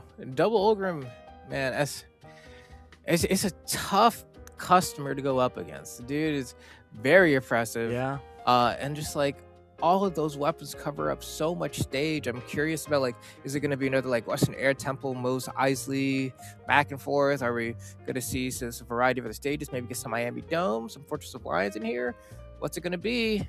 They're going through the striking process now, and we are getting. Fortress. Yeah, I'm surprised, but I'm happy. Yeah, I don't know who this benefits. Keith and Phronix, they like to play a little bit more grounded on stage. They do like to combo off of each other, which can be very strong. Sarah punishes need to come out very well from both of those players too, but I think when it comes to off-stage play, this was something that we've seen historically Sphinx and Sire do very well against, especially against Ogrim. So I'm gonna put it as a net neutral right now for both players. Yeah, I think I'm inclined to agree. Not particularly favoring one team more so than the other. I mean, already starting off in this grand finals, huge scrapping happening here. Phronix getting a good juggle going on to Sire. Sire trying to answer back, hasn't really been able to use that axe too much. But yeah, they just let that SIG button rip when they think, it's about KO range. Oh no, the double Sarah Phronix into the taunt. That's unreal, man. I gotta say though, Phronix, I talked about how great Vortex's movement was in the last set. I think Phronix even better. The fact that he can follow up off of Keith so consistently has just been such a big win condition for them this entire tournament. Oh wow, okay, that's gonna be a stock taken off of Phronix there, but not without being in a pretty decent spot to start. I mean, Keith Phronix looking, clearly like the team to beat. We already have Sire down to his final stock already. All I'm saying, though, is that each time we've seen a team lose for game one, they were always the winner of the set. Yeah, at least today. We'll see how long you can keep that up for. Jesus.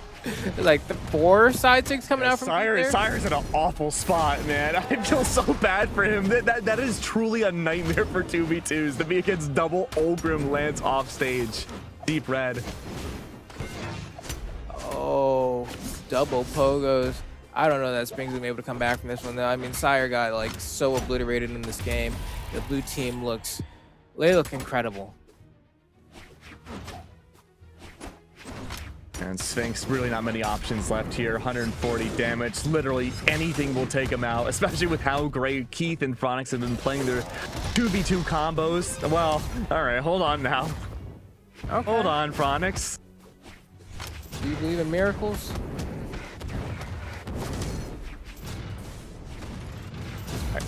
Oh, there it is. Slide charge, side sig comes out. Okay. You know, 200 damage overall. We've seen lower damage games from winning teams so far, so I'm not gonna, obviously we can't count anybody out just yet, but what I was wondering is how early, if we would see a legend adjustment come out early, because we saw Sire struggle. There's no doubt about it. We move away from the Axe, though. We bring out the Onyx and keep the cannon. I think this can work. I'm not sure how I feel about the cannon still staying, but I think that's just Sire's most comfort pick.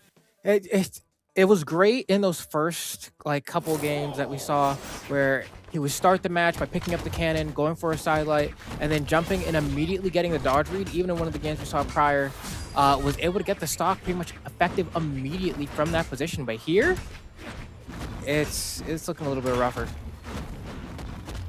The gauntlets, though, I just don't really like cannon and Ulgrim.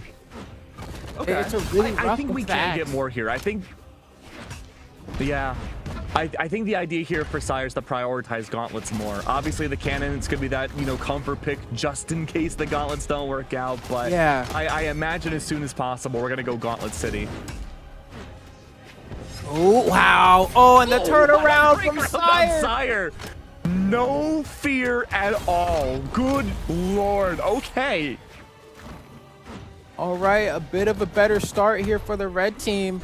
Still sitting with all of their stocks, and they're just trading side sigs over and over. How degenerate, but it works. It works. This is such a tough call to make, right? Because Sphinx and Sire in a vacuum should be the better offstage team, especially when neither one of these players have Lance. Or not when Keith and Phronix don't have their lances out, I should say. But when they both have lances out, they try to go offstage against red team, and it's just a nightmare spot to be in. Oh yeah, lance obviously like not one of the better weapons off stage, but look, they're just trading side sigs over and over. It's like, what am I watching, man? That's a great question. I'd like to know as well. It works. It works! Oh, down sig is out. Phronix sends Sphinx into the air. Keith as well. Ground pound doesn't connect. Sire goes for the extended weapon throw. At least he gets back onto the stage. The ledge, I should say. Sphinx tries to follow up, but Phronix is a scary foe to be reckoned with. He goes for the extended neutral sig himself. It doesn't connect. Sire is looking for any way to end that second stock. He finally does. And with that, an extended trade once more. No signatures involved. But Phronix and Keith gotta be very careful how they play this out. Okay. And it's a down sig being charged up. Trying to bait a high recovery. That side sig's gonna get one of them. And just like that, the blue team has almost brought it all the way back. No, they have successfully brought it all the way back. One stock for every member on the clean break. Oh. And then the blue team scores into the lead. Really be anybody's game. Oh no, it's so rough. Phronix has been working wonders with this lance. Keith the same. The fact that he's been getting all this nair coverage, getting that chip damage away. Phronix being the initiator to end a lot of these stocks off of a side sig just like that. Sire, he is the one that made the change going into this game, and even that's not working. It looked good, but Phronix came back, side sig in tow, and Sphinx just barely dodges the weapon throw. Keith No, it should have been. I'm surprised it wasn't. Binks reads the extended ground pound coming down against Keith. Nice. Sweat beads were out. That could have been a chance, but Phronix once again was there for the cleanup. Nearly 600 damage off of Keith. Yeah, you really do gotta shout out the blue team's willingness to just throw out signatures over and over while they're waiting for someone to get back from the ledge. It got them probably like 4 different KOs in that match. I mean, if it works, you know, if it ain't broke, don't fix it. Yeah. Yeah. Right. How do you feel about the Onyx? I mean, you know, it's when you don't want to amethyst it out, Onyx is the next way to go. And we have seen Onyx be arguably, depending who you ask, I think Onyx has maybe been the most meta canon legend in Brawlhalla history. But Oh yeah. I don't know if it's making a difference here. I mean, give it a shot. You know, let's see what those gauntlets can do. Because at this point, what do you have to lose, right? I mean, it's one last chance to see if you can find some secret sauce. But otherwise, if you didn't, that's all she wrote, man. I mean, you got to try everything. Tyra may be a man made of silver. We'll have to wait and see. It's game 3 so far, and so far, Keith and Phronix looking clean set to bring this as a flawless grand shot finals. It's a matter of seeing if that's going to be the case, though. Nice. Sire, unfortunately, getting hit with the extended combos coming out from both of the double Ogrims. It's going to be a matter of things finding the follow through. Finally breaks open the seal of this game with Phronix losing that first stock, but unfortunately, red team not too far behind. Oh, charging that down sig. Nice little punish from Sire to go ahead and break that up. But the blue team trying to close this one out. We'll see. Huge opportunity for the red team to get a team combo. They don't fully convert. Oh, and you can see Phronix was trying to follow up. Got a little bit too close. Huge opportunity from Sire. The ground pound's going to be massive and stuffs out the recovery. Great targeting. With the weapon throw. And Phronix down to 1 stock. This Sire, yeah. They've realized that Phronix has truly been the problem in this set. He's been the one racking up a lot of these stock enders, maybe not necessarily the damage, but he's been the maestro orchestrating a lot of the set plays that allow blue team to get these advantages. Focusing him is a great move. Ooh, huge damage. Spinks coming in and Endlight coming out from Sire. That's going to work. Lots of pummels. Wait, these gauntlets are online. You can see Keith trying to go for a read here, and then just fully charges the recovery to get back on stage. Goes for another read with that end sig, and combos off into a side sig there. Just throwing out these Hail Marys. Doesn't even care that he's on, you know, the penultimate stock here. Phronix, on the other hand, though, playing a lot more patient, recognizing that he's playing from behind. He's got to slow it down. Woo! Recovery's out. That's going to be Keith's second stock. If there's a moment, there's literally no other after this. If it doesn't work, this has got to be the chance for Sire and Sphinx to make their way into the grand finals and get a game. Okay, nice punish from Phronix there on the whiff sidelight.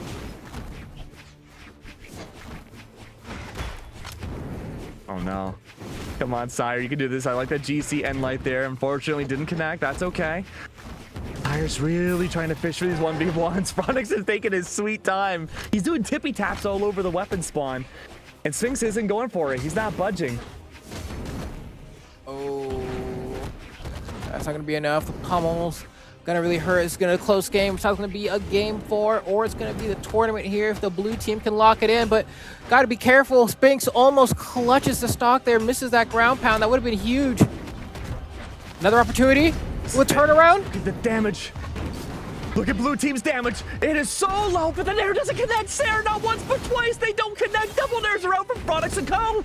It's the lance out again. A Sarah underway. Recovery in the air. Keith without a weapon. Sire cannot survive. It's down to Sphinx. One last attempt.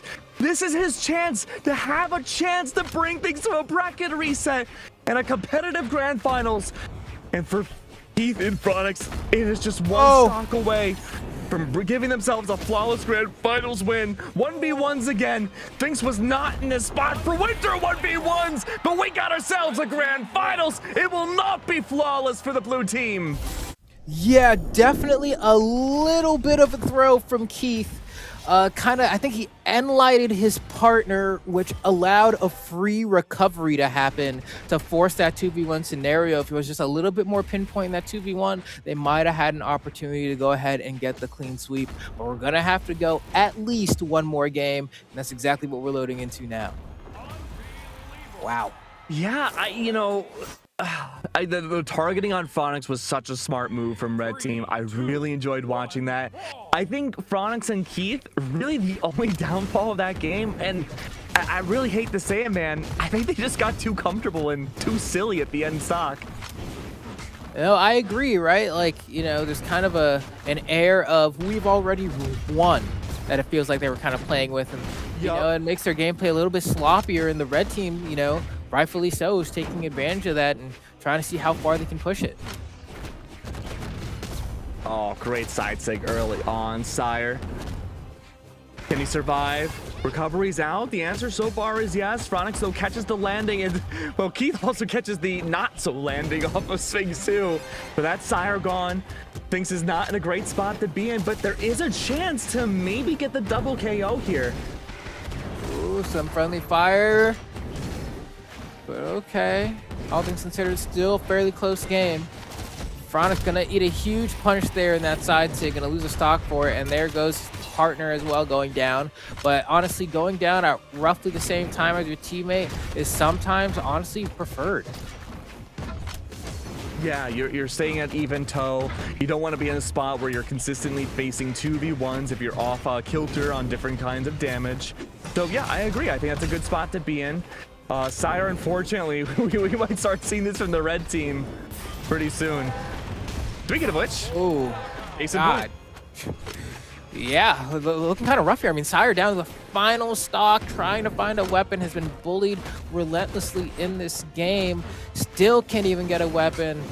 Might be able to do so here, but not without taking a good bit of damage. Keith putting on all this extra pressure.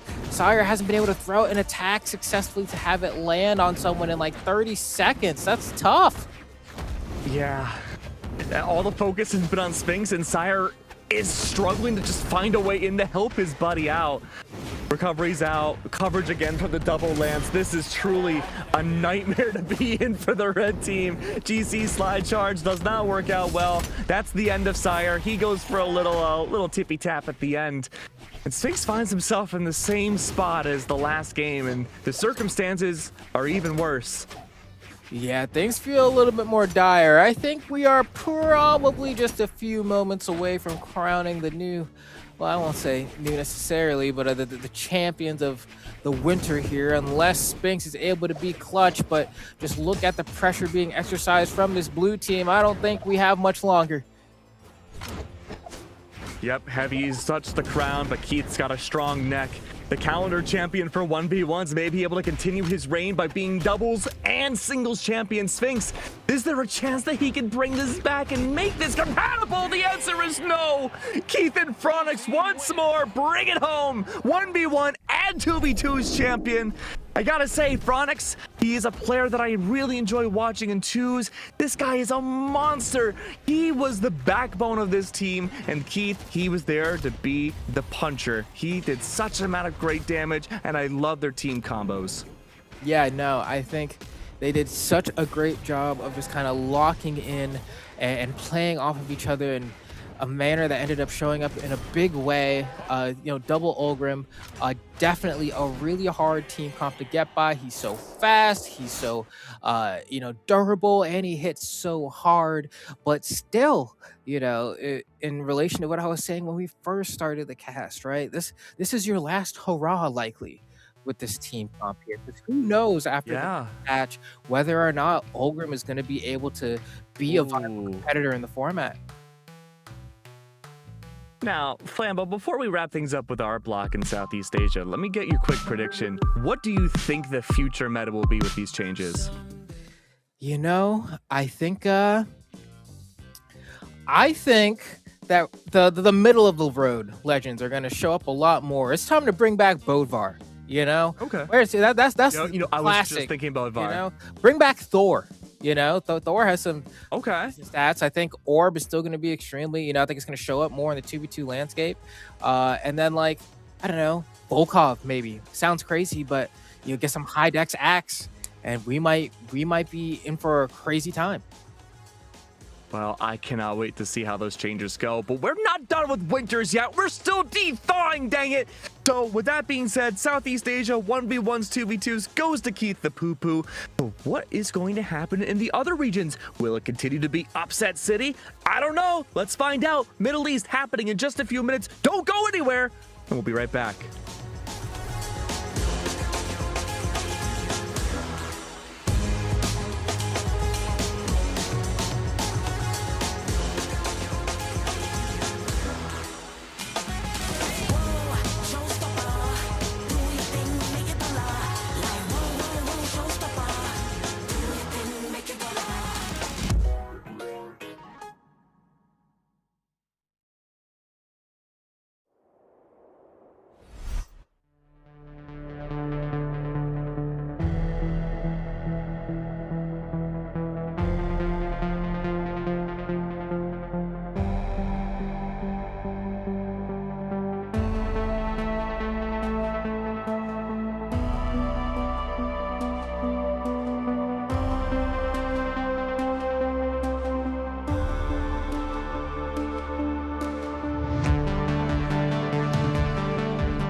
the shots and the champagne. We look way too good in these brand names. VIP access, we backstage. All night, all day. Can't speak cause the speaker's too loud. Feel the bass line bumping through the ground. It's like only me and you in this crowd. Time flies, baby, we should slow it down, down, down, down. We can make it last forever. Let's stop time together. Hold me tight right here under these lights. Can we slow down the tempo tonight? Forget about the pain, just pleasure. Let's go and surrender. Light me up like the 4th of July. Can we slow down the tempo tonight? Can we slow down the...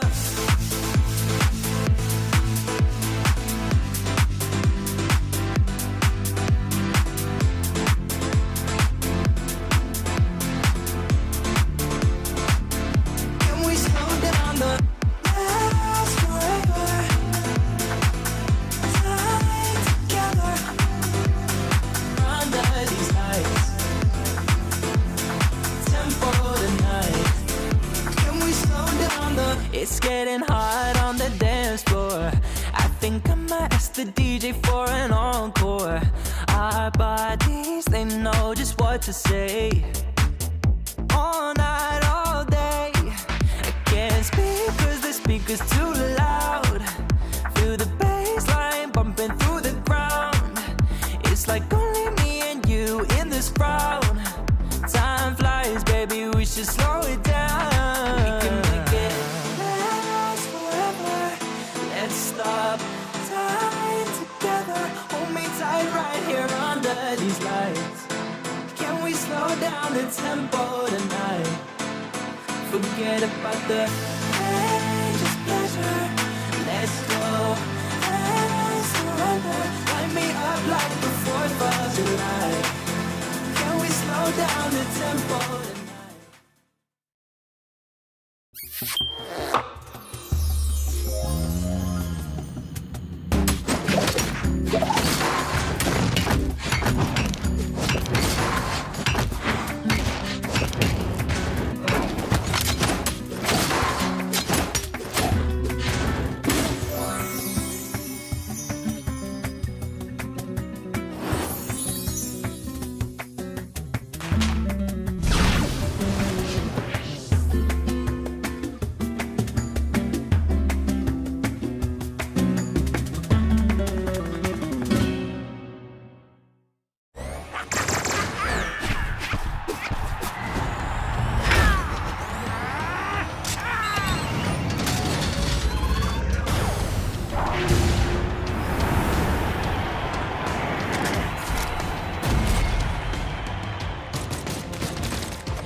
期待を裏切られた仲間よ。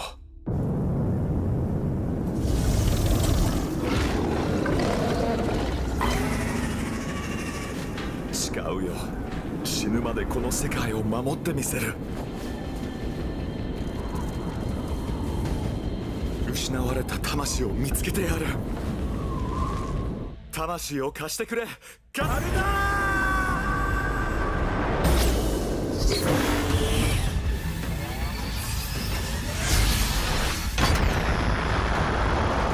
仲間が倒れたが俺は負けない。手を貸そうか。構わない相手なんていない。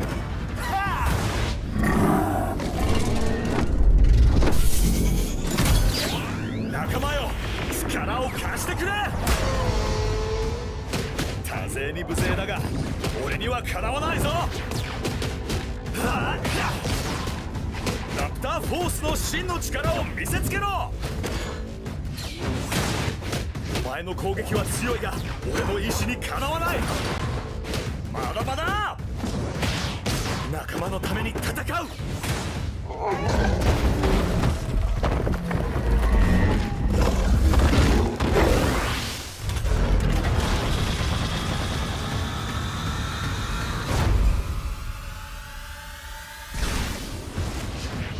残ってるのは俺だけだ。最後の防衛。ブラルハラへようこそ。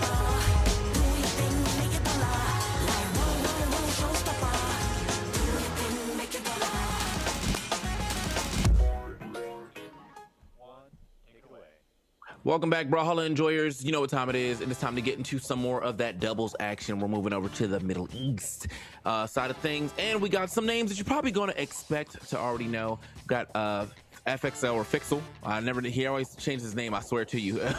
Sonny and Yellow Flash. It's me, TK, joining my man Slomo. Slomo, how you doing, my boy? They're holding me hostage, bro. I'm just ready to go home. They're holding me hostage. I can't escape. But we are settled in for another full weekend of Brawlhalla Esports. And yes, as TK let y'all know, we are going to continue into Middle East and get ready for your top 4. Yeah, so I think we're gonna start it off with the one side of things, which I mean I would expect such. Every time I've watched the Middle East side of things, it has been Fixel on the top side. If it's not in singles, it's in doubles, and him and Power seem like they're gonna try to tear it up real quick. Pretty decent amount of money they made here already. Going up against Yellow Flash and Sonny, two names I'm not super familiar with, but I've seen that they've made a couple top 8s themselves. So we'll see how this goes. Yeah, it looks like they've dipped their toes into some podium finishes, a couple bronzes between them.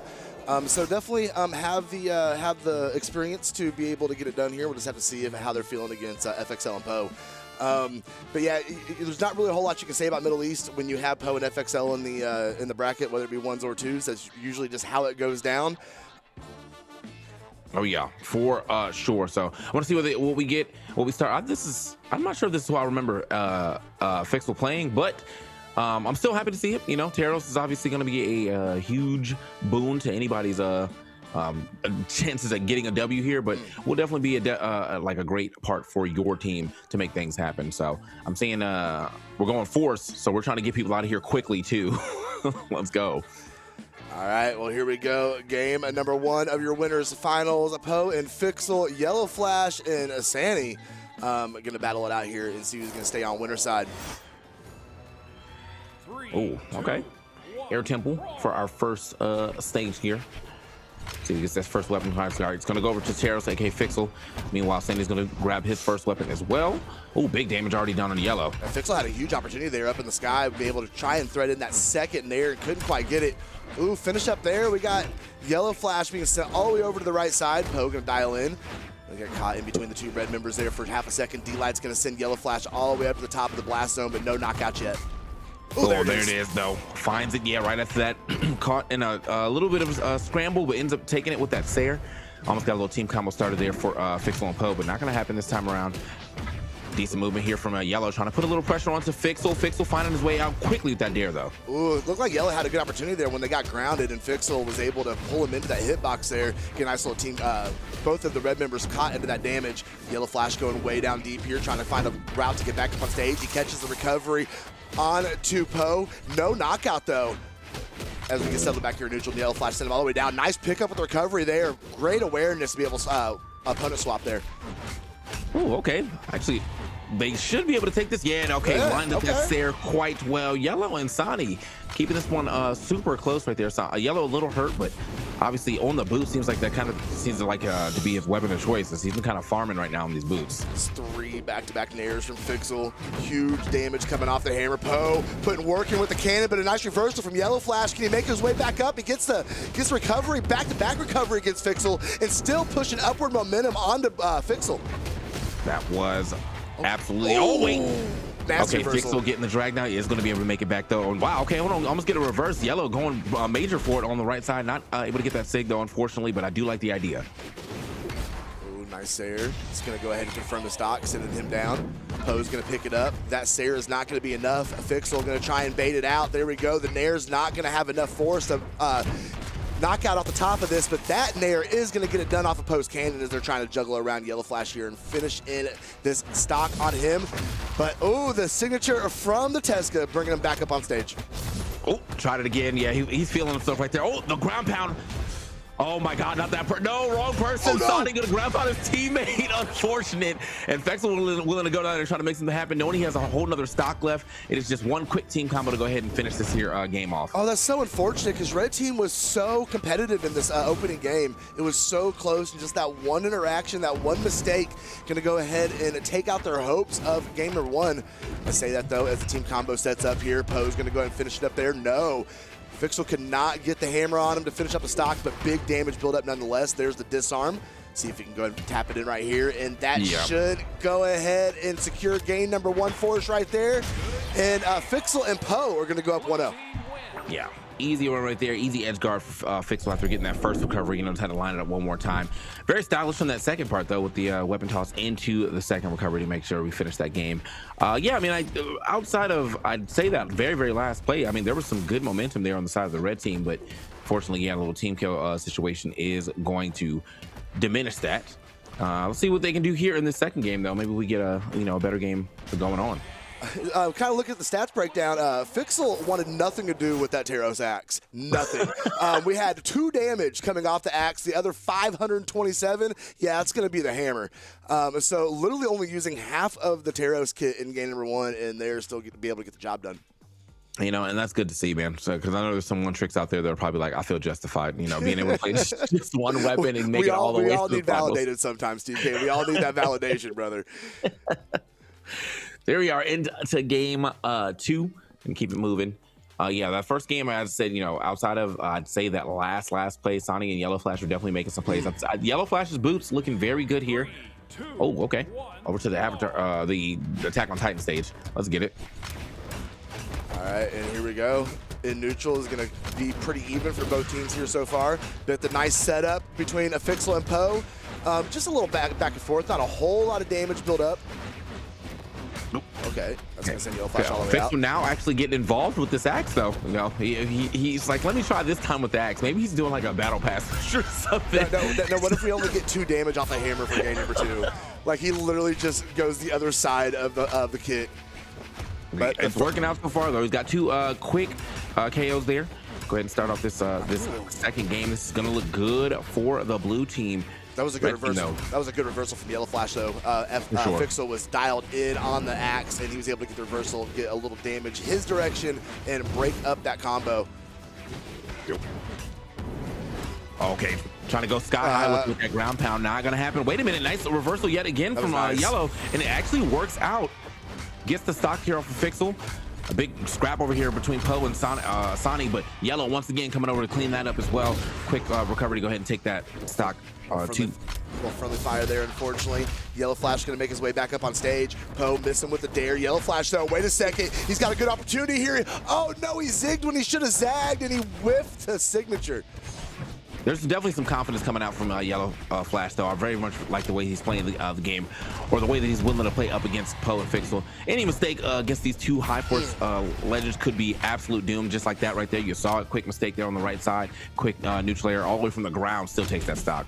Yeah, blue team's finding a little bit of a stride here as Fixel and Poe are now up pretty much 2 stocks across the board here.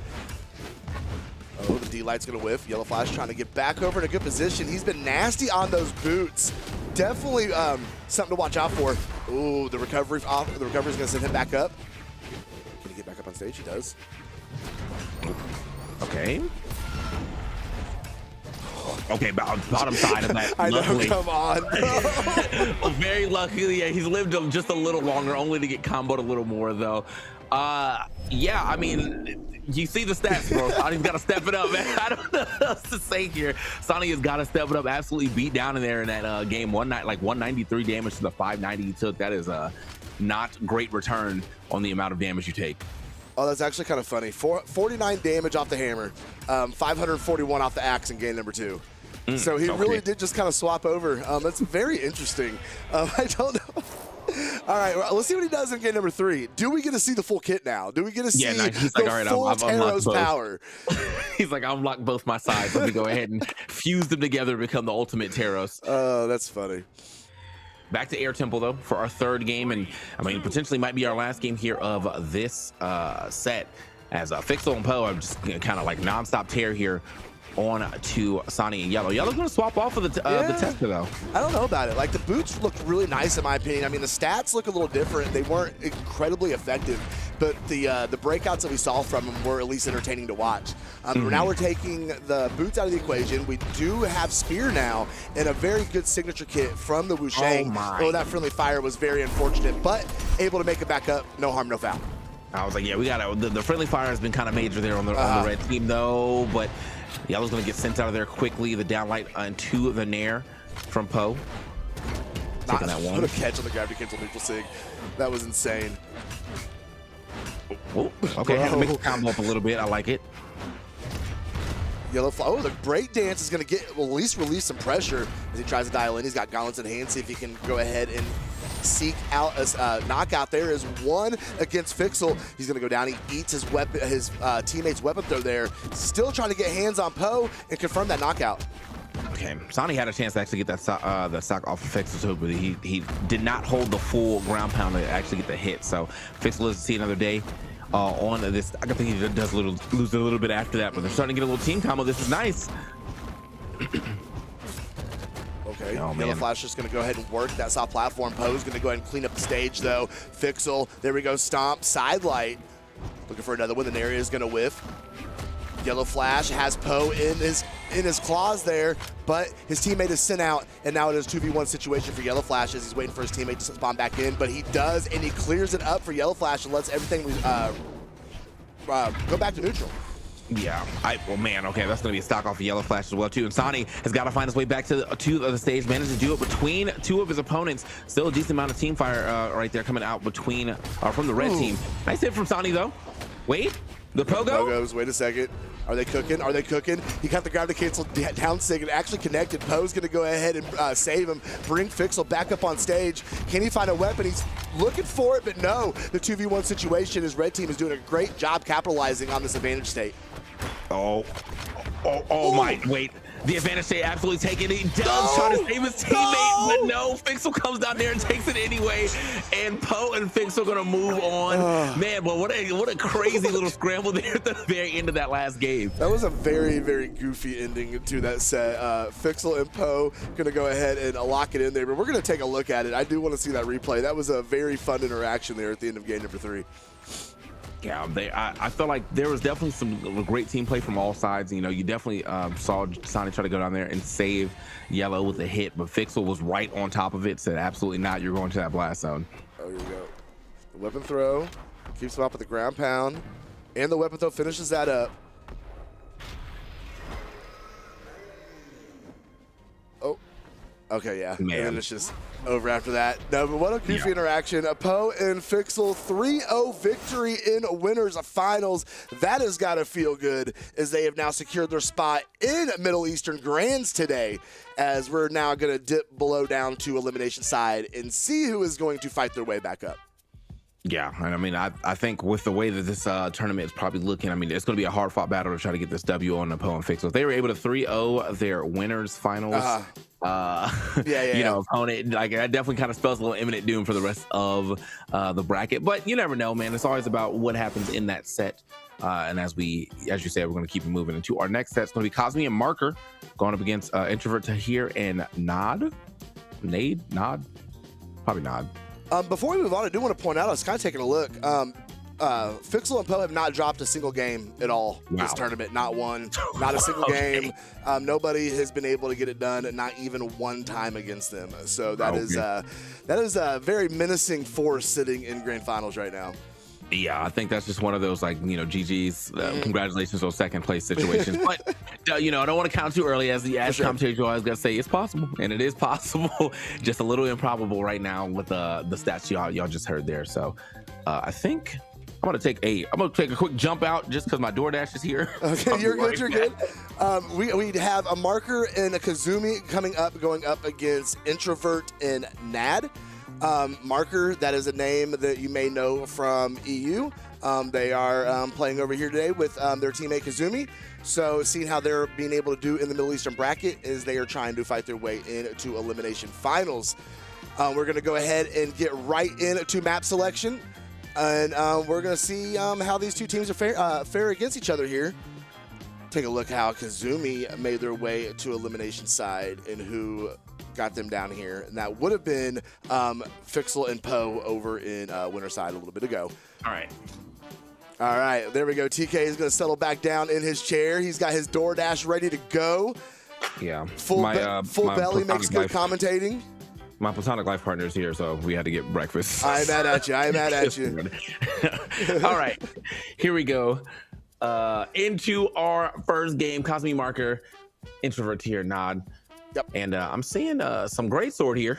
I'm always happy to see some great sword because I mean, the great sword players are always saying this weapon does not work anymore. But I beg to differ. I don't know, man. I mean, people be saying that, but we see it. We see it making waves region after region. We saw it a lot last weekend in 1v1s.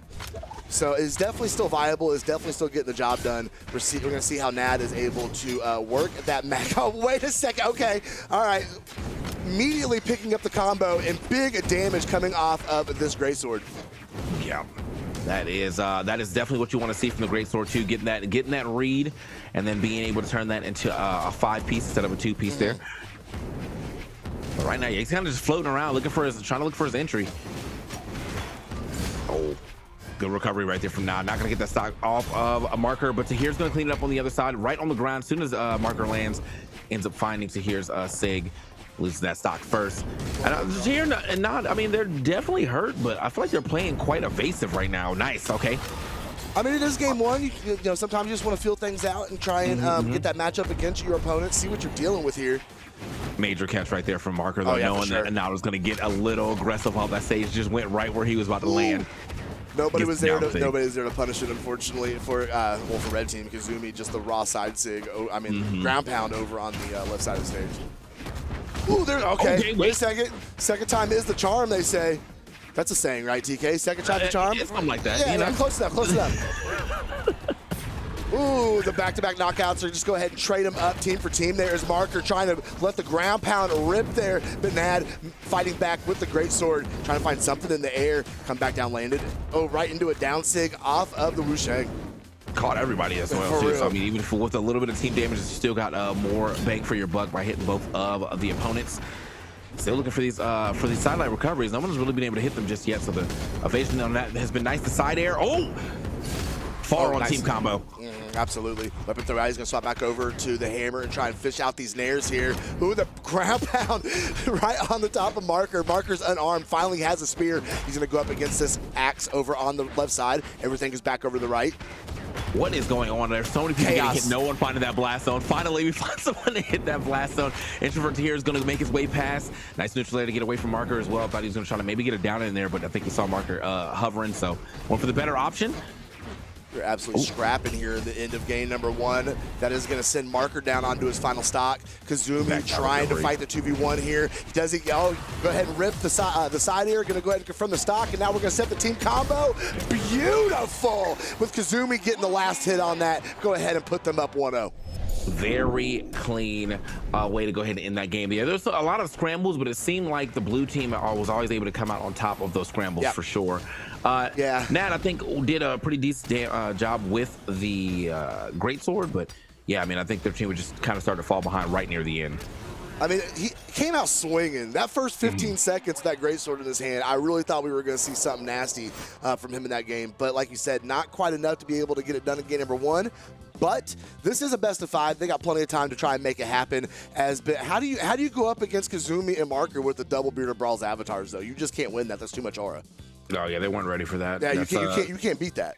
Yeah, you can't beat that at all. And you could tell. I mean, like that was a bearded brawl combo, bearded brawl play of the week right there at the end of that game. Very nice and practice combo. Y'all saw it, and obviously that was going straight to the blast zone, clean with it. All right, we're gonna see.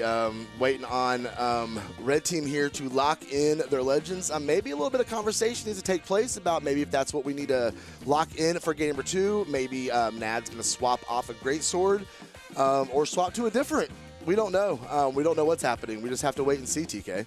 Yeah, I'm a little surprised too. I mean, I don't know if he's like a great sword specialist or he just really likes Magyar, because I know that Magyar had like their time being considered, you know, one of the worst characters in the game. But I think, you know, with the Hammer kind of being back, and I think obviously people getting more familiar with the SIGs, maybe Magyar's making their way up, and so this could be his main. But if we're going to start moving into some more great sword, I'll probably expect to see like a Jaeyun or something. We shall see. It looks like we're getting a bit of a reset from Nad. Okay. Maybe a little something he didn't like there in game number 1. Just getting a quick reset, making sure everything is good to go. This man, I'm still on the the win screen, and it's just Macho Man and Ogrim asking for food. So let me get out of here. All right. Yeah, I mean, just looking back at that match, I think Cosme and Marker, there was a little less, I think, team damage as well too from their side. They worked a little better out of the scramble, but looks like we're going to take it to a quick break as we figure out what's going on with our opponents or our players. We'll be right back with some more of that Winter Champs. Don't go anywhere. Stick around.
Welcome back. We had to take a short little break there, but don't worry, we're going to get right back into your game number 2 right now. All of our players are ready to go. TK's here. I'm here.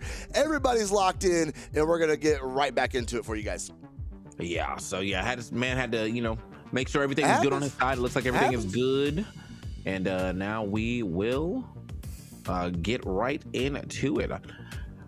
I'm thinking we're probably going to keep it, you know, simple. Go to Western Air Temple. Yep, sure, for sure. Keep it at the Western Air Temple real quick. As our second game, I don't think it was where our first game was done as well too. So, see what we get. And no legend swaps. So we are going to stay on that Magyar. Mm-hmm. Yeah, see, I don't think the Magyar was like, you know, much of an issue. Just kind of like, as I said, the blue team just started playing better. So it's just one of those situations where like we get into the game and start making things happen. That was already a pretty nice start. Got the Enlight into the ground pound off the stage. All right. Or the down 6, sorry. Yep. Kind of just sitting around in neutral here, just kind of exchanging hits here. Marker has taken the worst of it so far as he is the closest to knockout range. That might do it. Big signature from Nad, but the scoop is going to go ahead and finish it up. Great follow-up, a way to lock in and finish that stock.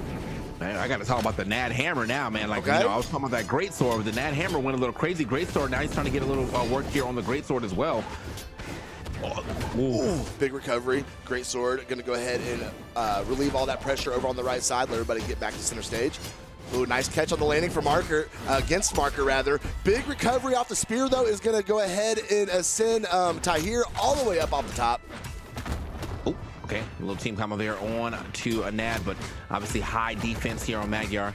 Gonna be a while until they can get a nice clean hit on him. Meanwhile, though, all right, not getting the full combination there. Did get the stomp, no Sair though, no sidelight either.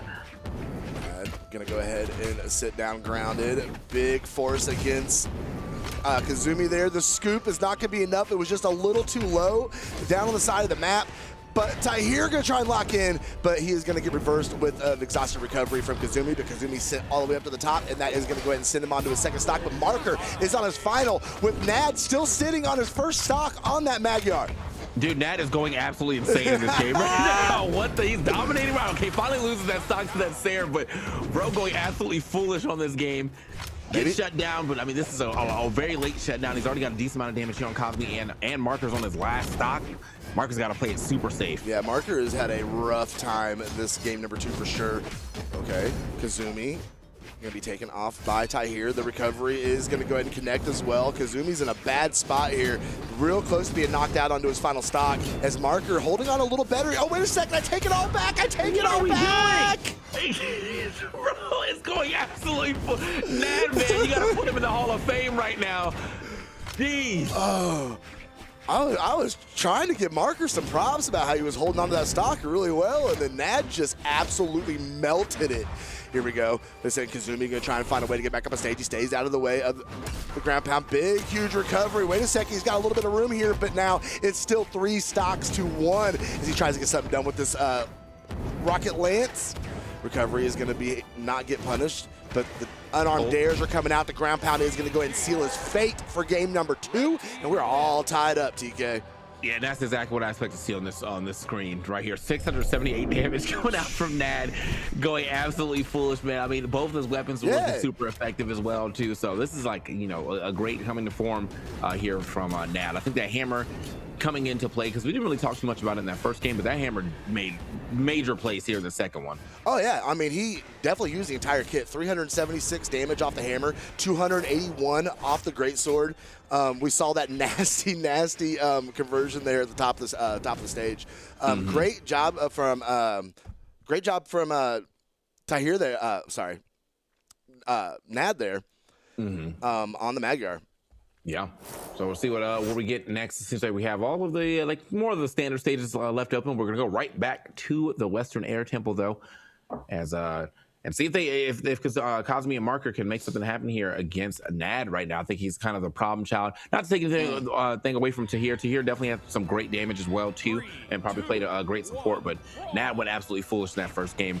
And so I will be looking more, or in that second game, I'll be looking more into this third game to see what Marker and Cosme can do to slow him down. For sure, for sure. All right, we see it break off here in the beginning of game at number 3. Everything is all tied up and even.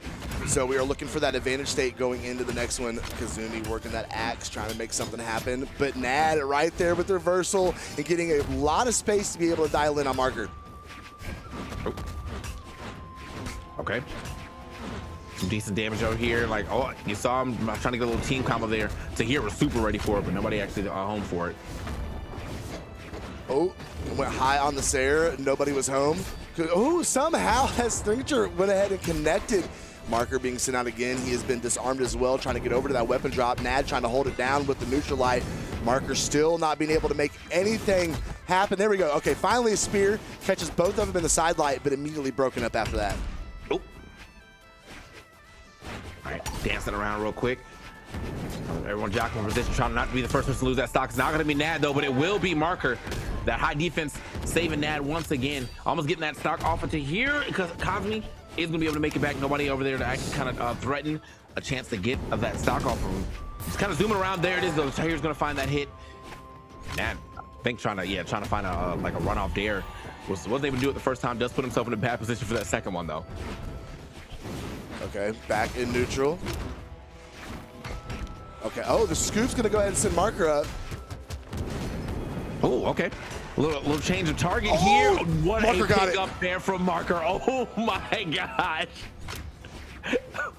What a well-placed Sair. Knew exactly when it was time to throw that out and spaced it perfectly too to not get hit by the recovery. Smooth for Marker. Oh, the recovery, gonna get another one. Marker staying out of the way of it that time.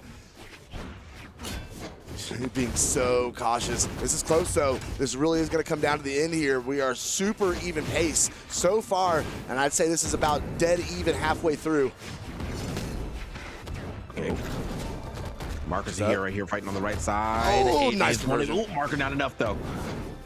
Okay, Kazumi trying to make his way back over. He is able to touch the side of the stage. Tahir, though, catches him as soon as he comes back over the corner, and the ground pound's going to connect as well, and they're clearing out those stocks and have themselves a decent lead trying to finish this one up.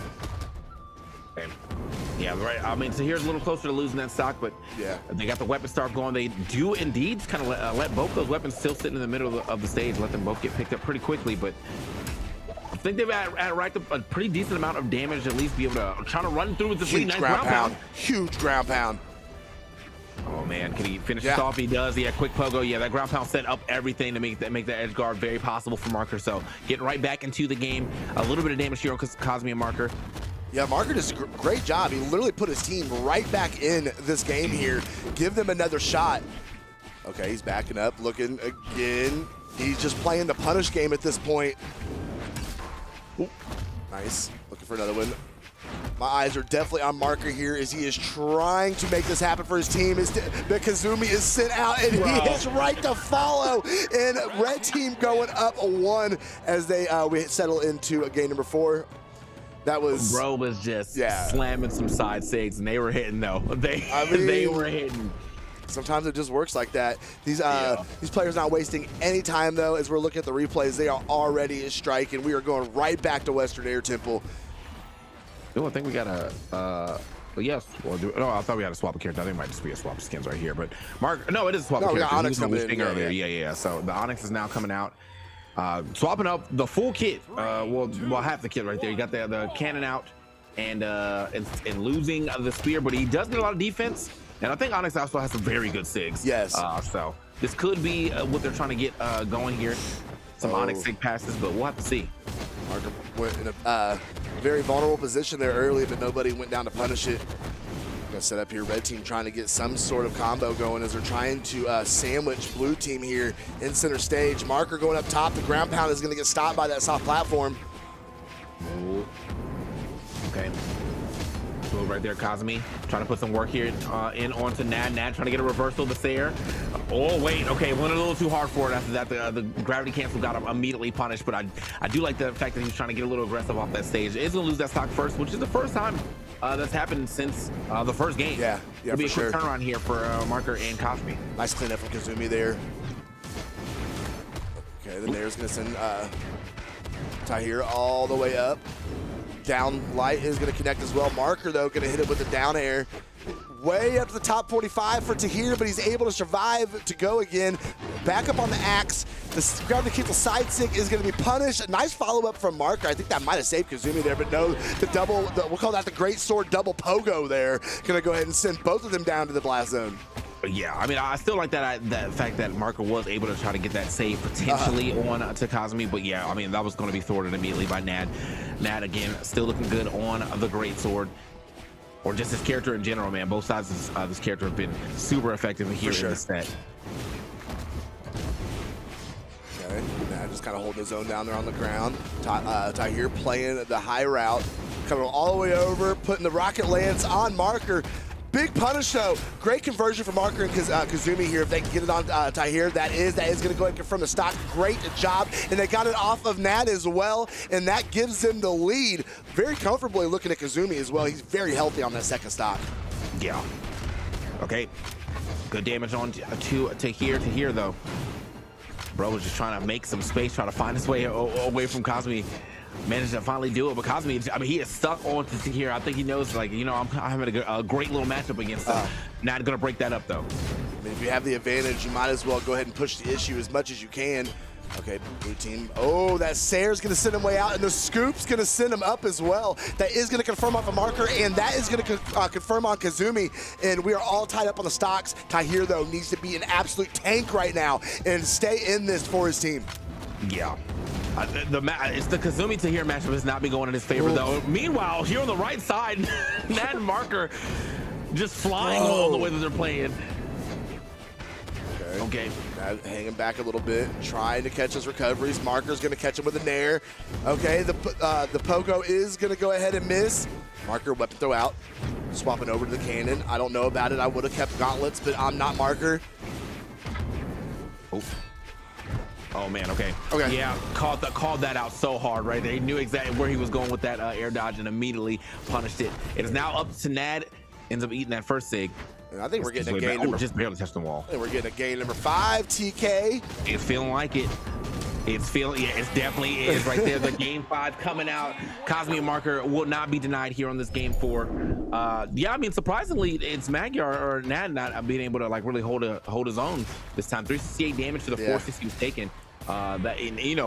That's Magyar, who should be able to take at least 500 on a regular basis unless you're getting taken out early. I do think he got his first stock taken quickly because of that. You know, he went out there trying to get a little aggressive, found himself on the side of a Sayers too close to the blast zone, so that makes sense. But yeah, might want to slow it down just a little bit and see what we can get. Yeah, couldn't quite get the output out of the Magyar that he had in previous games in the set. See if we can turn it around though, because we are going to game number 5. You heard it. We're going to the Dome. We're gonna lock in a Miami Dome. A little change of scenery here. I'm down for that, man. You know, it's been all Air Temple until this moment. So Marker and Cosme obviously able to pick because they were the winning team, but this is what they were left down to. I think Air Temple was still open. They still said, well, let's try something different. I mean, I like it. Definitely, the soft platforms are a little wonky on Miami Dome. They're a little different height than on the other. But an early knockout from Marker. He's going for another one. He's locked in on Nad. Nad going to retreat over to the left side of the stage. Tahir, though, cannot find a weapon because Kazumi is all over him. The Nair's gonna keep him off again. Finally, an axe in his hand, but Marker deletes his teammate off the left side, and just like that, they have a humongous lead. TK. Oh, Marker is not. He came to play right now. This might be the stock for Cosme. Yeah, Marker not able to get down there in time, and it seems like he's also kind of distracted, or maybe he just knew he wasn't going to get down there, so he started getting some damage. But currently, they're coming right back, bro. They're coming right back. Wait a second. Okay, Tahir, though, being sit way down. That could be bad. He finds the side of the stage. Marker creeping back up underneath. Oh, he let it go. If it would have been to the left, it might have connected, but Marker going to go ahead and catch the landing as well. More damage being built up, but that is going to send him out with the recovery from the Rocket Lance of Tahir, and Marker finally being taken off of that amazing first stock. Yeah, Tahir, though, he's got to look at the way he's got to move. He's got to survive. He's got to be able to try to hold the stock for as quick as possible. He's definitely playing the back foot. Only held it for about another 10 seconds right there, and it is immediately sent out. I think he got like 1 or 2 hits before getting sent out, so not a lot that he was able to do during crunch time, but it's fine. It is fine right now. You still have everybody on this team. Nad gets the weapon back in hand. Tahir's got to be so careful. That Sayer's huge. Big damage going up against Kazumi. Oh, that Nair not quite enough force to be able to knock him out, but definitely close. Kazumi whiff it on the D-Light, gets punished with a D-Light off of Tahir's axe.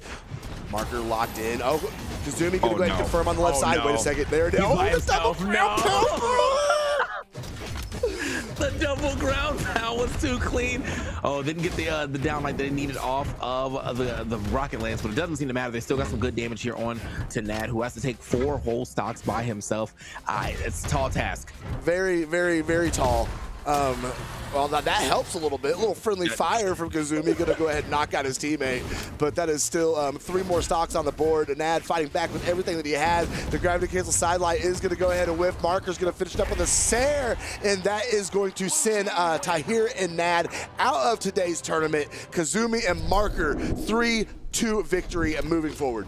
Yeah, Marker came out the gate swinging a little too hard for them to ever make that comeback, dude. Like, I think it was 2 stocks dropped in like 30 seconds. Marker was getting full on cannon combos. So the swap to Onyx, 100% successful for Marker to get the game 4 and the game 5. I think it's probably time to stay on Onyx. Oh yeah, he put out 554 damage on that. 516 was out the cannon. Wasn't even worried about the gauntlets. Just 24.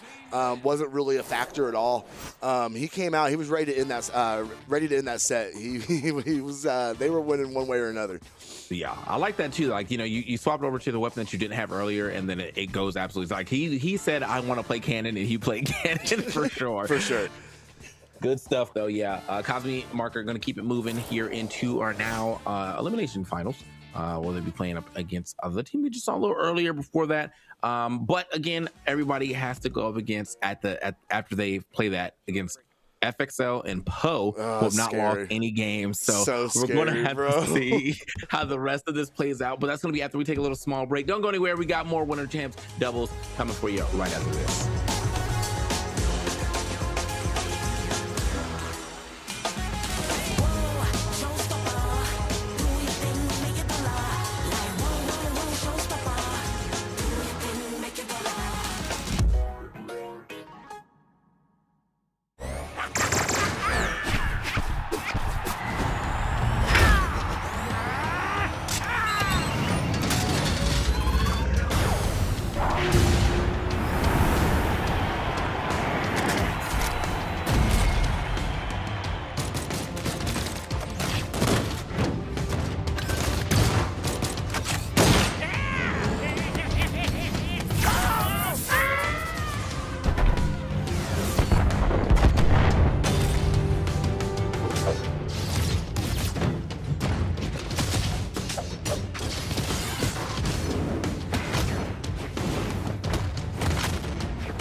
Wish I had known from the start that you never cared enough. Tears fall down, now I'm shivering. Ooh, I wasn't prepared for the fall. Say it's a lie, I wasn't enough. You couldn't pretend you loved me. Everything falls, I'm on my own. I never felt so lonely. Say that you care, but don't care enough. You couldn't pretend you loved me. Now lay me down slowly. Hold me tighter. I'm not ready to say goodbye. Call me, lift me high, and tell me pretty lies. The end is inevitable.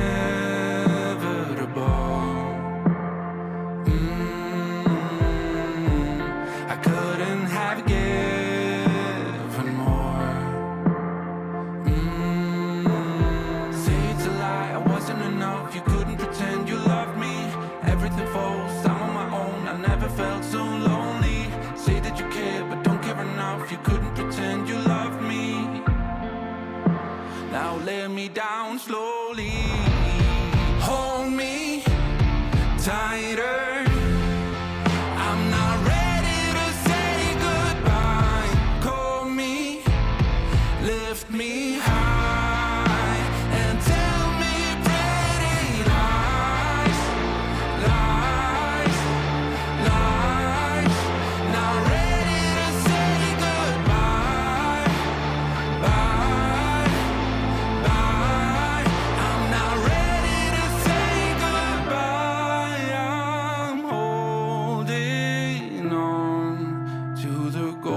Welcome back, everyone. It is TK in slow motion.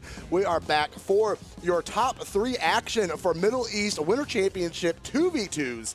And this is your elimination final set. This is what's going to decide who gets to go back up against Fixel and Poe and try to dethrone them off of their perfect run in Winterside. They have yet to drop a game. Here's a look at the queue and where we have been and where we are going.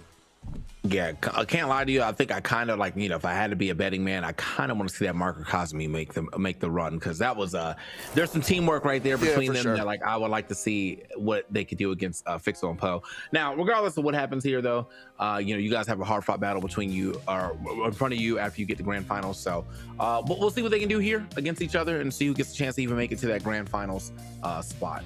I wonder if Marker's gonna keep the Onyx going right now, or will he try the Wushang first and then go back to the Onyx? But I would keep the Onyx. I mean, the Onyx are great. I mean, unless Yellow Flash and Sani show you a reason to where the Onyx is not gonna work, just go ahead and keep that momentum going, bro. Absolutely. Like, go ahead and keep it locked in. Sani looks like he's gonna lock in on the Onyx as well. Tesca Onyx, that is a nasty, nasty team comp.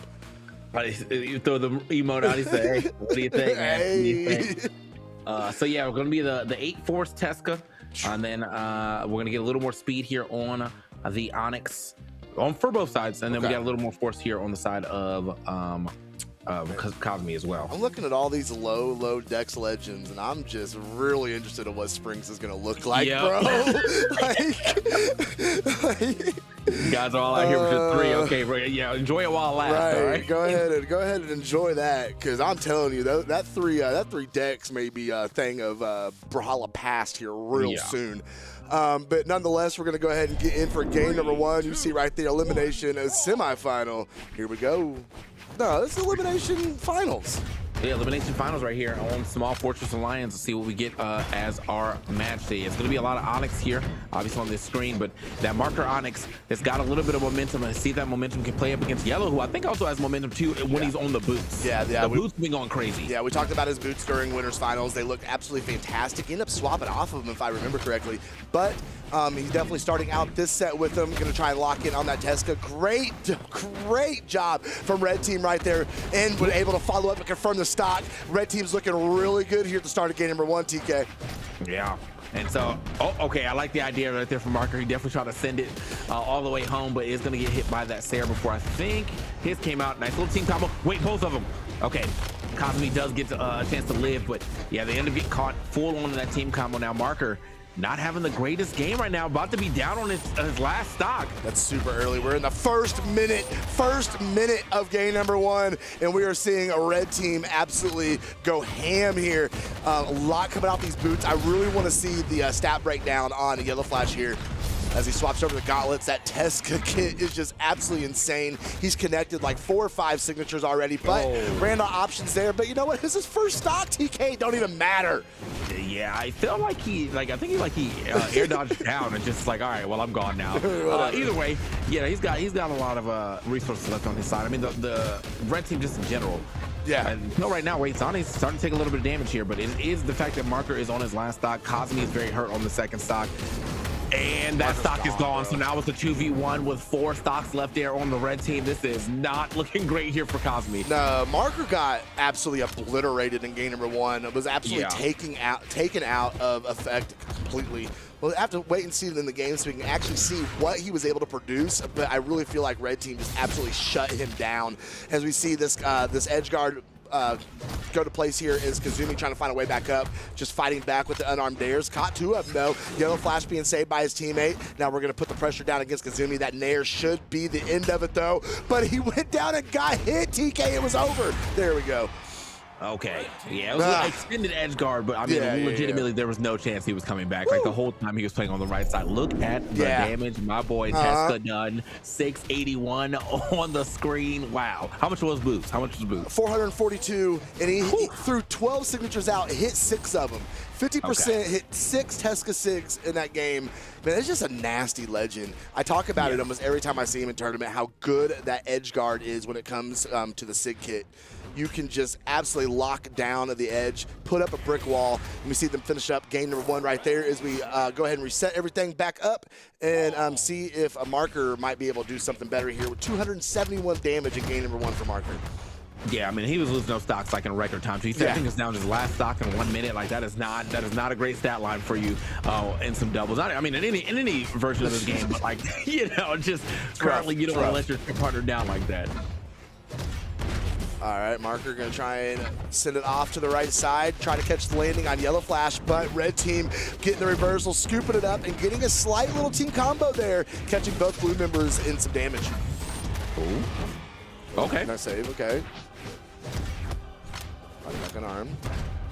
Oh, that was a well-placed dare. Tries to put another well-placed dare there, but no, it looks like, I mean, Yellow not gonna panic, does end up making it back to the wall where he needed to get that recovery.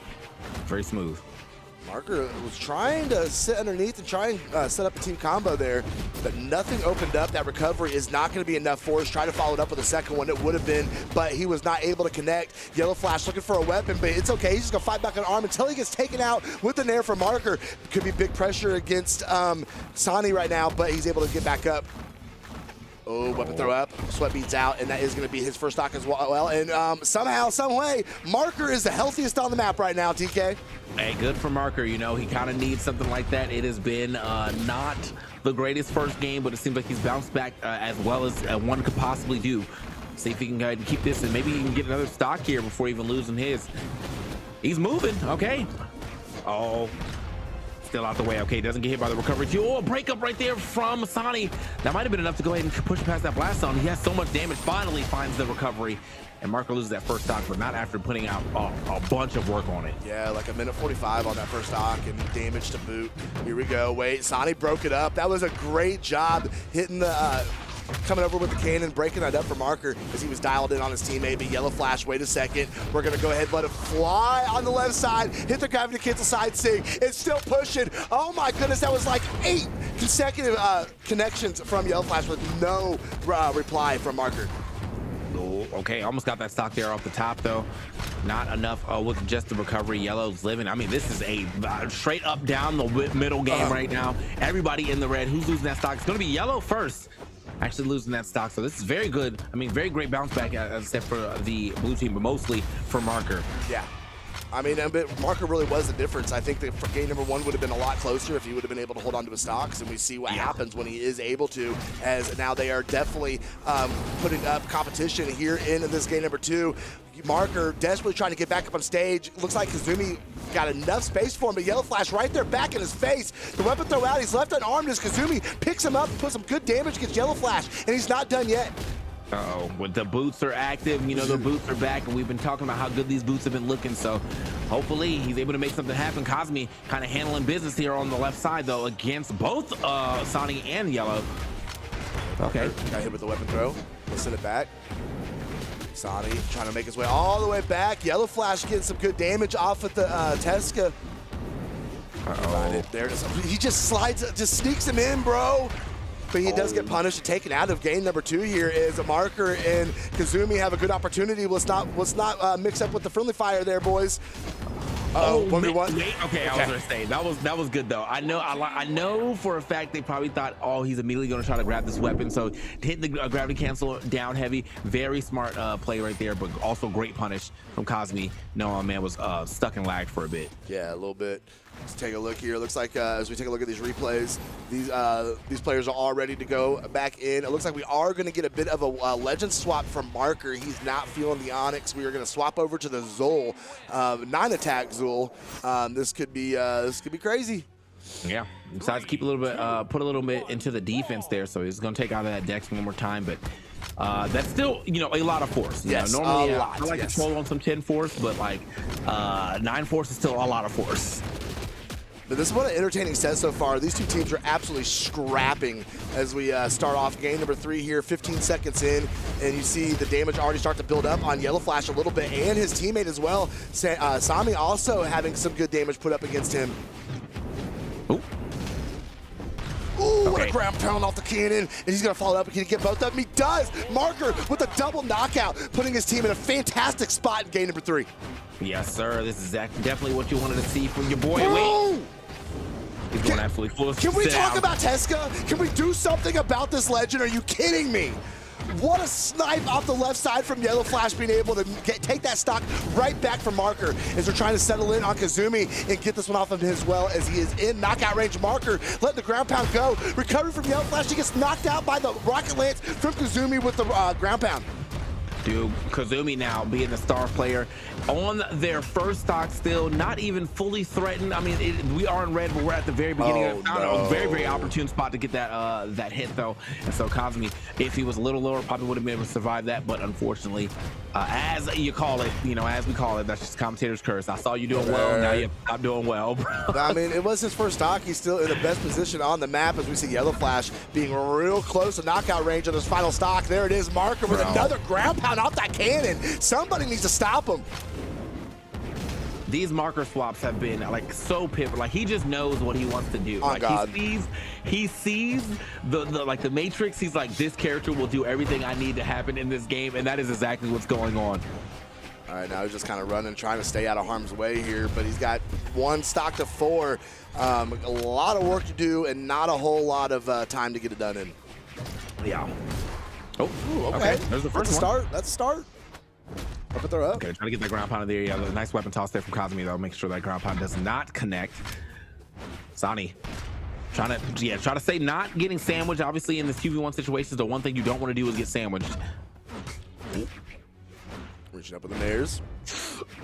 Oh my God. He can't get a free hit, though. Like, you can tell, like, he's like, I'm sure I could get a hit, but I'm just gonna get hard punished for it. So he's got to find his hits very, you know, place them very well, but unfortunately has not been able to do that. Wait, speaking of placing the hit. Oh man, I mean, it's a better situation, but I think that dare might be the end. No, nobody go over to put the pressure on him, but that is going to get it done. The nair is going to finish it up, and we are have a Marker and Kazumi up 2-1. Yeah, this is, I mean, straight up. Kazumi played that game quite wonderfully. Like, that first stock was holding it, and before, I think they took 3 stocks before he finally lost his first one. So it was a that was a Marker Kazumi game for sure. But I do want to give it a shout out to Marker again. You know, swapping over to the Zol. The Zol looked very effective there in that game. That's the second time they swapped to another legend, and that legend came out super swinging. Hey, bro, the stats say a little. I mean, we got 495 damage come from Kazumi, 391 from Marker. We did not touch the axe at all. 0 damage off the axe. It was 100% from the cannon, and a little bit of unarmed. Okay. That's crazy, man. Like, he's been able to one trick so well in this bracket. We've seen a lot of it today, really. Different players kind of just utilizing the one side of the Legends kit and finding success with it. As we see Marker reach over the side sig, and nothing there, though. Reaches down, comes down with a dare. Yellow Flash with the reversal, but he went for the ground pound, and Marker went high. Yellow Flash, nothing there. Dude, yeah, Yellow Flash has been, oh, well, Sani this time is going to lose that stock, but Yellow Flash, yeah, has not been on that effectiveness on the boost that we were seeing in these first or these earlier games. This might actually end up being their last game if they can't pick this back up. We already got a nice little lead here from the blue team, and a lot of damage now. Sani is just getting kind of beat up right now, though.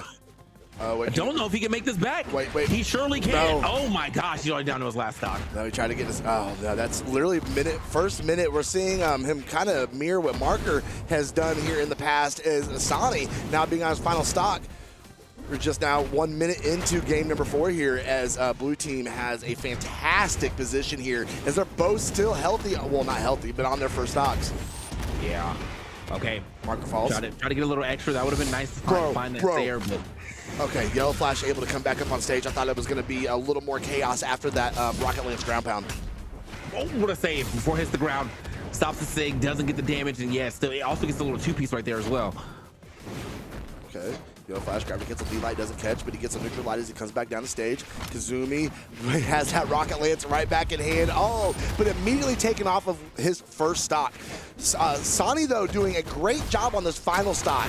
He's been taking it quite a while for as early as he dropped to it. Yeah. He's been chilling. Hasn't been taking too much damage here. He is starting to take a little bit of damage. Oh my God. I'm so sorry, Sani. I'm so sorry. We saw it, man. You were playing well. You were playing well those 10 seconds, I swear, bro. And a Marker. clean team combo at the end too. Man, oh my gosh, 88 damage. Sadi not able to even get into the game right now. That is a rough stat line, brother. Yeah. Oh no. That is. Yellow Flash was trying to get it done on his own there, and he was relying on the gauntlets to get it done. 290 off the gauntlets, 26 damage off the boots. There was just no offense, bro. There was zero offense from Red Team there. Yeah, I mean, 364 is kind of respectable right there for sure, but like when you're looking at the other side, you know, 459, 455, they put up some great damage for the numbers that they taken, 219 and 305. Man, that is just, yeah, Sonny, I mean, he just was not able to play the game. No, like literally was not able to play the game. He was absolutely shut down from start to finish. And Kazumi and Marker are going to be moving up, and we are not going to get a rematch for our grand finals. We are going to see Kazumi and Marker. Although this was, they were taken down to elimination side by the same team, by Fixel and Poe. So this is a rematch just from earlier in the bracket. Okay. Well, I mean, hey, you know, as we said earlier, though, Fixel and Poe have just not really lost any games, so I don't think it really matters what team is going to be going up against them. But this could be a new and improved Cosme and Marker. They're looking a lot more polished. They're both and at separate times of their like matches have went on like a crazy run. So we'll see. Yeah, this does have the ingredients to be a good grand finals. I think Marker and Kazumi definitely, especially off the momentum they're just coming off of. I mean, if they can get into some sort of flow state, they definitely have what it takes to be able to knock Fixel and Poe off of this. But they've not been able to kind of sync at the same time. We've had games where Marker just absolutely is not effective. We've had games where Marker comes in and absolutely cleans house, and Kazumi kind of trying to have to match that up, and we're not seeing them both just at the same time be able to go ham. But we are going to get game number 1 here and see what they can break loose here at the start of grand finals. Yeah, you know, again, hard fought battle. The perfect team right now in grand finals have not lost any games, but I think, you know, there's always a chance. Maybe not on this one though. Very early start there for Poe, finding that stock onto Marker, and now onto Cosme. Now he's looking onto that stock on Marker. Yeah, Marker's in red now as well. Red team not wasting any time here at the beginning of game number 1. Okay. Oh, he tried to get the stomp in the wrong direction, but there we go. We're gonna see Poe clear it out with the nair off of the cannon. Kazumi. Is he going to reach back over on Poe? Is he going to go help his teammate? What does he do? He just gets left by himself in the center of the stage as everything happens over on the right side without him. Oh, okay, yeah. I think Cosme also broke up a chance for Poe to find another dare there onto Marker. Marker, though, is hanging on for dear life on this stock. Poe, on the meantime, though, has been playing a solid stock. Bro is only in the yellow on his first stock loss. Still trying to get the stock off of Marker. Marker's living for quite some time until then. Yeah, boom. Yeah, he was holding on that second half of his first stock very, very well. Finally being taken out with the cannon as Poe tried to settle back right in here in the center stage. Whiffing on the sidelight. Marker. Oh, ran right into the signature. Fixel with the reversal off the scoop there. Marker thought he was going to be able to come up and try and get something going in the air, but Fixel shut it right down. Yeah. Okay, Marker. Oh, there it is. Quick with it, Marker. Finding the little shutdown there on to Poe, but like, you know, the shutdown means that boy got 3 stocks without any type of hindrance, so. Oh, Fixel trying to make it happen over on the left side. We're seeing the ground pounds fly. We're the charge down Sig, trying everything to catch somebody not paying attention. Woo. Oh, okay. Top side there of the recovery, just the one part you don't want to get hit with, goes straight up and into that blast zone. Down Sig gonna hit here from Fixel. Okay, hold on. 4 stocks to Marker. 1. Make something happen here. That's going to be that stock. If we can get this one off of Fixel as well. There we go.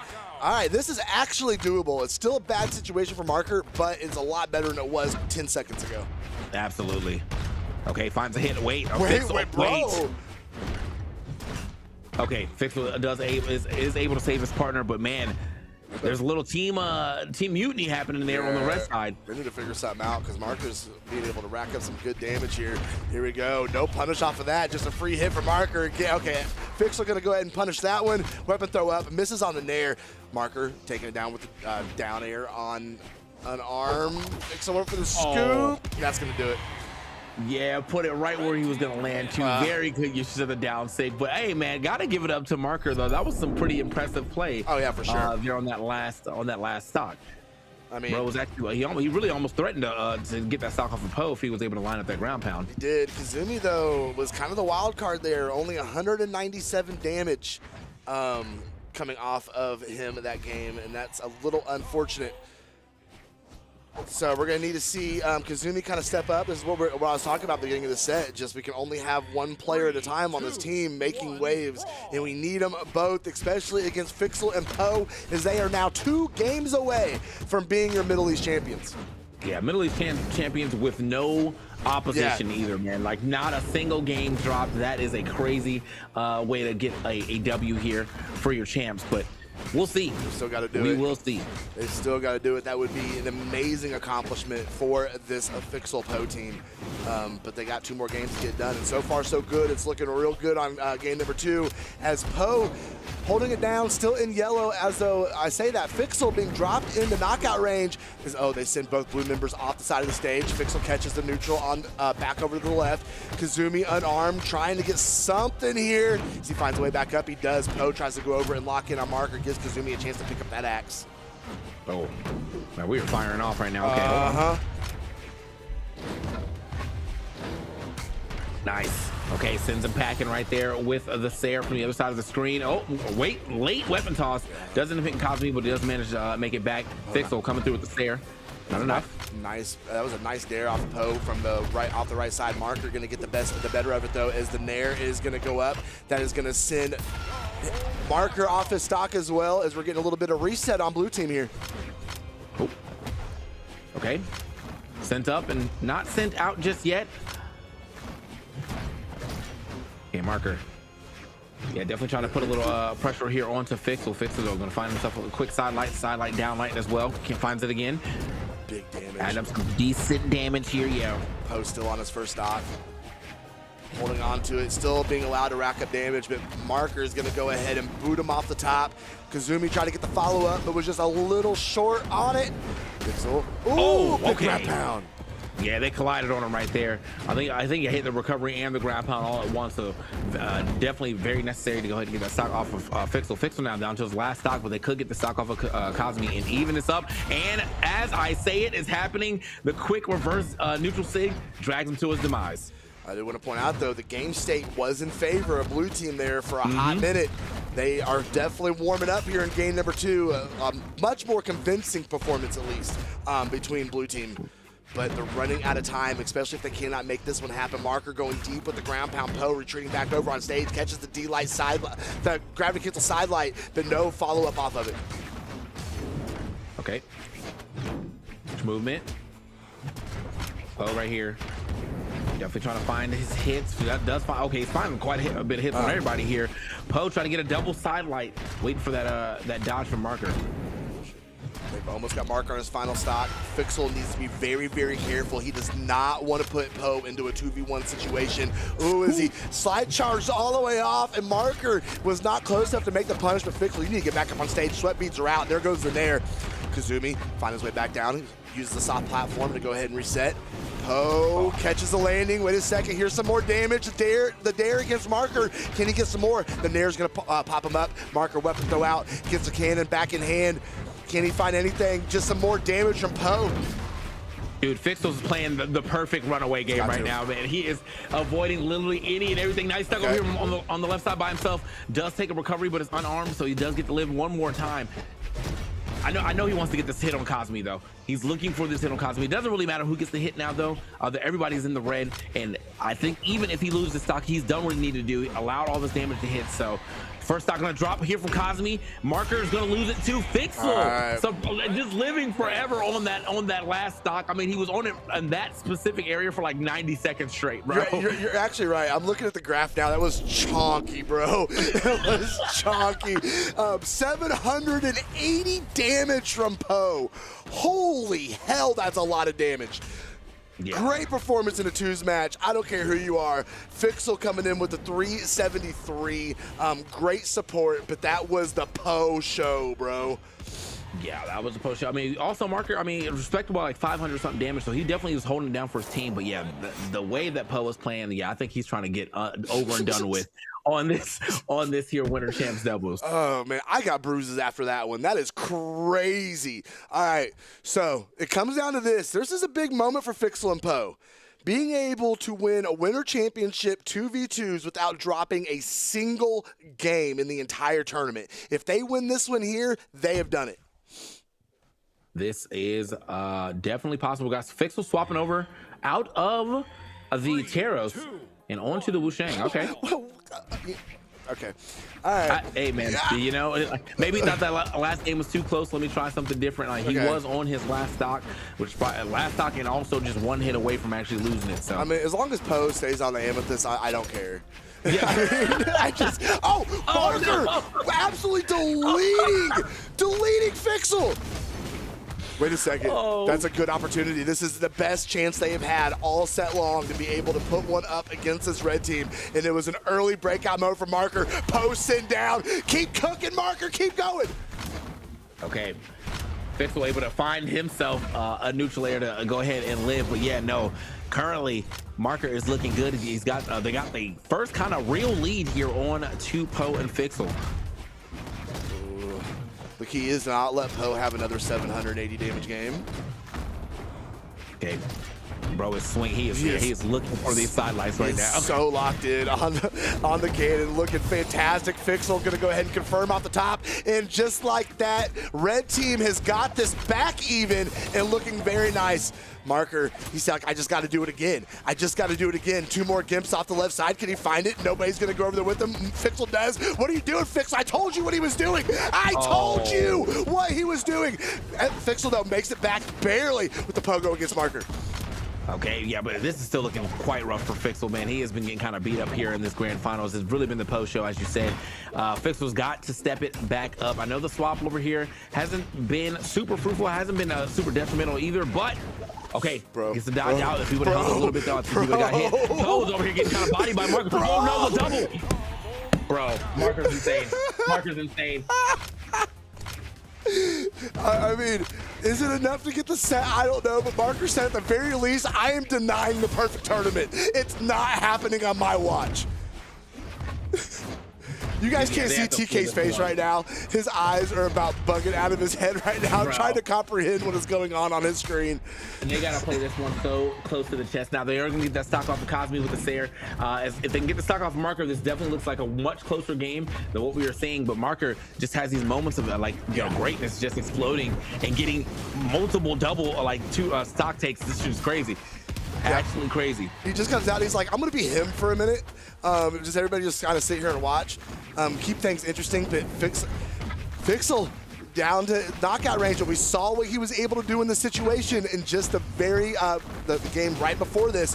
Poe, though, getting bounced around a little bit between blue team. This could be their opportunity. Both red members are very, very close to knockout range, while Marker is still pretty healthy on that final stock. We see a two-piece be put against him, against that Amethyst cannon, though, as he's trying to find something. A lot of whip between the two cannon players. Marker with the nair doesn't find anything, but Fixel being taken out and disarmed. Okay. That's Fixel gone. This could be the first game they drop here. There's no way.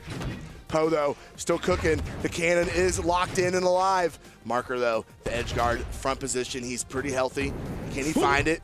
Poe, wait, with the stutter. Bro, he is believing so hard. Like, he wants something off of a sidelight so bad. That's what he needs, though. The nair, though, could confirm, but no, the Sayer is going to connect. And Marker and Kazumi deny the perfect tournament from Poe and Fixel. Now let's get ready to game number 4 and see what's going to happen in these grand finals. Yeah, that was, I mean, if this is the start of something great to come, that's great for them. But I love the fact they were able to at least deny the perfect tournament. Poe and Fixel going to keep the team going right here. Zolan, Wushang, Because Cosme and Marker, man, Marker just straight up like went absolutely foolish that game, man. Like there's too many times where he was able to like bring his team either back to the lead or back into the game with a double stock or with a double stock take.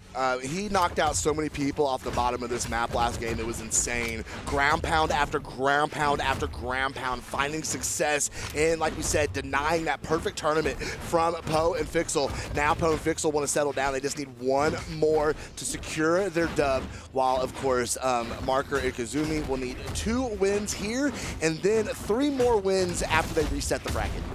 Oop. Okay. Currently right now, Cosme not having the greatest start to this game, and well, you know, not the greatest start at all. Ends up losing that stock quite quickly. Marker though is pretty healthy. Yeah. But I think they gotta add up some damage here for real to the red team. The red team does have a decent amount of damage here onto Poe though. Hold on, see what we can make happen with that side air. Yeah, Fixel being the one to hold on to that early health here. Poe might not be able to make it back. He slides underneath the dare from Kazumi and is able to get back up on the stage to fight some more. See if he can squeeze anything out of this opening stock. Well, they are struggling to find okay, there it is. Finds the recovery after the hit. But Fixel chasing him up. Marker actually marking him right there, but hold on. Yeah, see Marker and Fixel here trying to fight out who's going to get the stock on the right side. It would be nice to get the stock on Fixel. I mean, I really think though, if you try to battle Marker off stage, I think Marker has the advantage against you. I really think his offstage movement is insane. We see him finding his way back again against both red members, going off of the ground pound. He has no fear, and he catches Fixel and takes him off that first stock. And he caught it immediately. Like, why are you fighting this man off the stage? You know he's gonna be the guy off stage, and that's exactly what he's done. Second time he's found like a fade back Sayer to go ahead and take a stock under the stage. He's finding him very well. Here's another one. He's going to hang out over there. Keep your eye on Marker. He's trying to break it loose. Another ground pound. He is just letting it fly, trying to keep his team in this. As we see, though, Kazumi is kind of the other end of that spectrum, though, as he is very, very close to being knocked out on his tournament stock. Could be it for him. As Marker sweat beats out, Pogo is going to take him out, and they're going to try and 2v1 and settle into Kazumi here. Weapon throw out. Kazumi disarmed. Unarmed recovery gets him back up on stage, and now has Rocket Lance try and do something on this final stock. Oh man. Okay, the stomp. That's something. It's Cosme though who has to really just kind of like play the back foot the best that he can and stay away from Poe. I mean, Poe's been an absolute menace here in this set. So, okay, wait a minute though. Marker kind of putting some work on to Poe. Poe gonna be sweat beaten. All right, he's still in yellow though. Poe's looking very healthy. Fixel still has a whole nother stock in the tank here, and now is all up to Marker, and it's not going to be enough. Fixel and Poe only dropping 1 game the entire tournament are your Middle East 2v2 winter champions. Yeah, man, very dominant performance there from Fixel and Poe, as one would expect, but it is, again, nice to see that the gods can bleed. Marker and Cosme able to get the only game against them in the grand finals. Got to give it up though to Marker and Cosme though. Straight up great teamwork for them to get back to this point. Also, if you look at those the PR difference as well too, bro, like that's insane for them to get all the way here to the second place area. Yeah, congrats. No, that's a really good point. I do want to point out Marker and Kazumi, we kind of got to watch a little bit of their journey here with doing top 4, and they both had so many just great moments in the sets and the games we were able to watch from them. They played their absolute hearts out today, and congratulations to them. Second place, a silver coming to them for winter championships. Yeah. So with that though, that is going to be the 2 people that are the 2 teams that we've already crowned, that is Southeast Asia and Middle East. Obviously, you know, we got a lot more to do throughout this weekend. You guys got to get the big 3 regions coming up. We got Europe, we got South America, we got North America. All that's going to be happening relatively soon. So I hope you guys enjoyed the broadcast for today. But make sure you come back tomorrow and Sunday to go ahead and watch the rest of the broadcast. We'll also have Pro Brawlhalla up too for the side stream action. So if you want to make sure you're maximizing your Brawlhalla take, you watch Brawlhalla, you watch Pro Brawlhalla. We have EU tomorrow, SA tomorrow, and then North America, the big finish on Sunday. So thank you guys for watching. It's been Slow-Mo, it's been TK. We will see you guys tomorrow. Good night. Capitalizing on this advantage state. Oh my, wait. The advantage they absolutely take it. He does try to save his teammate, but no. Pixel comes down there and takes it anyway. Trying to fight the 2v1 here. Does it go? Go ahead and rip the side here. Gonna go ahead and confirm the stock, and now we're gonna set the team combo. Beautiful. His final stock as Marker holding on a little better. Oh, wait a second. I take it all back. I take it all back. Right off of Tahir's axe. Marker locked in. Oh, Kazumi gonna go ahead and confirm on the left side. Wait a second. There it is. Oh, the double count.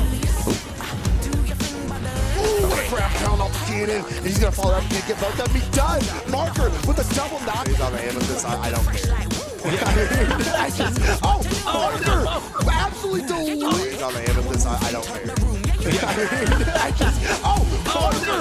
Absolutely delicious. Hasn't been super detrimental either, but okay, now let's see what else got hit. Over here getting kind of body by Marker. Oh no, the double.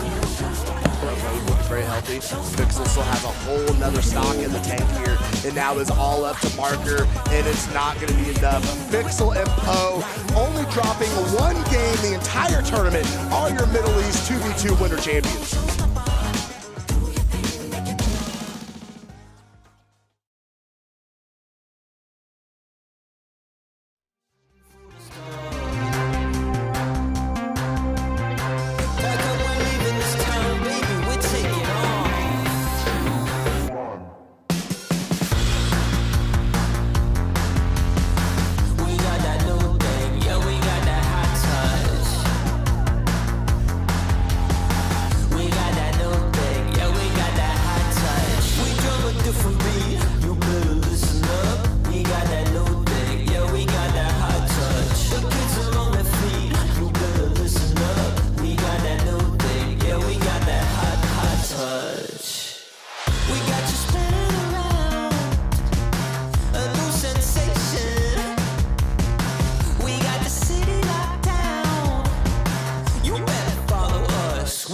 Generation. We'll make the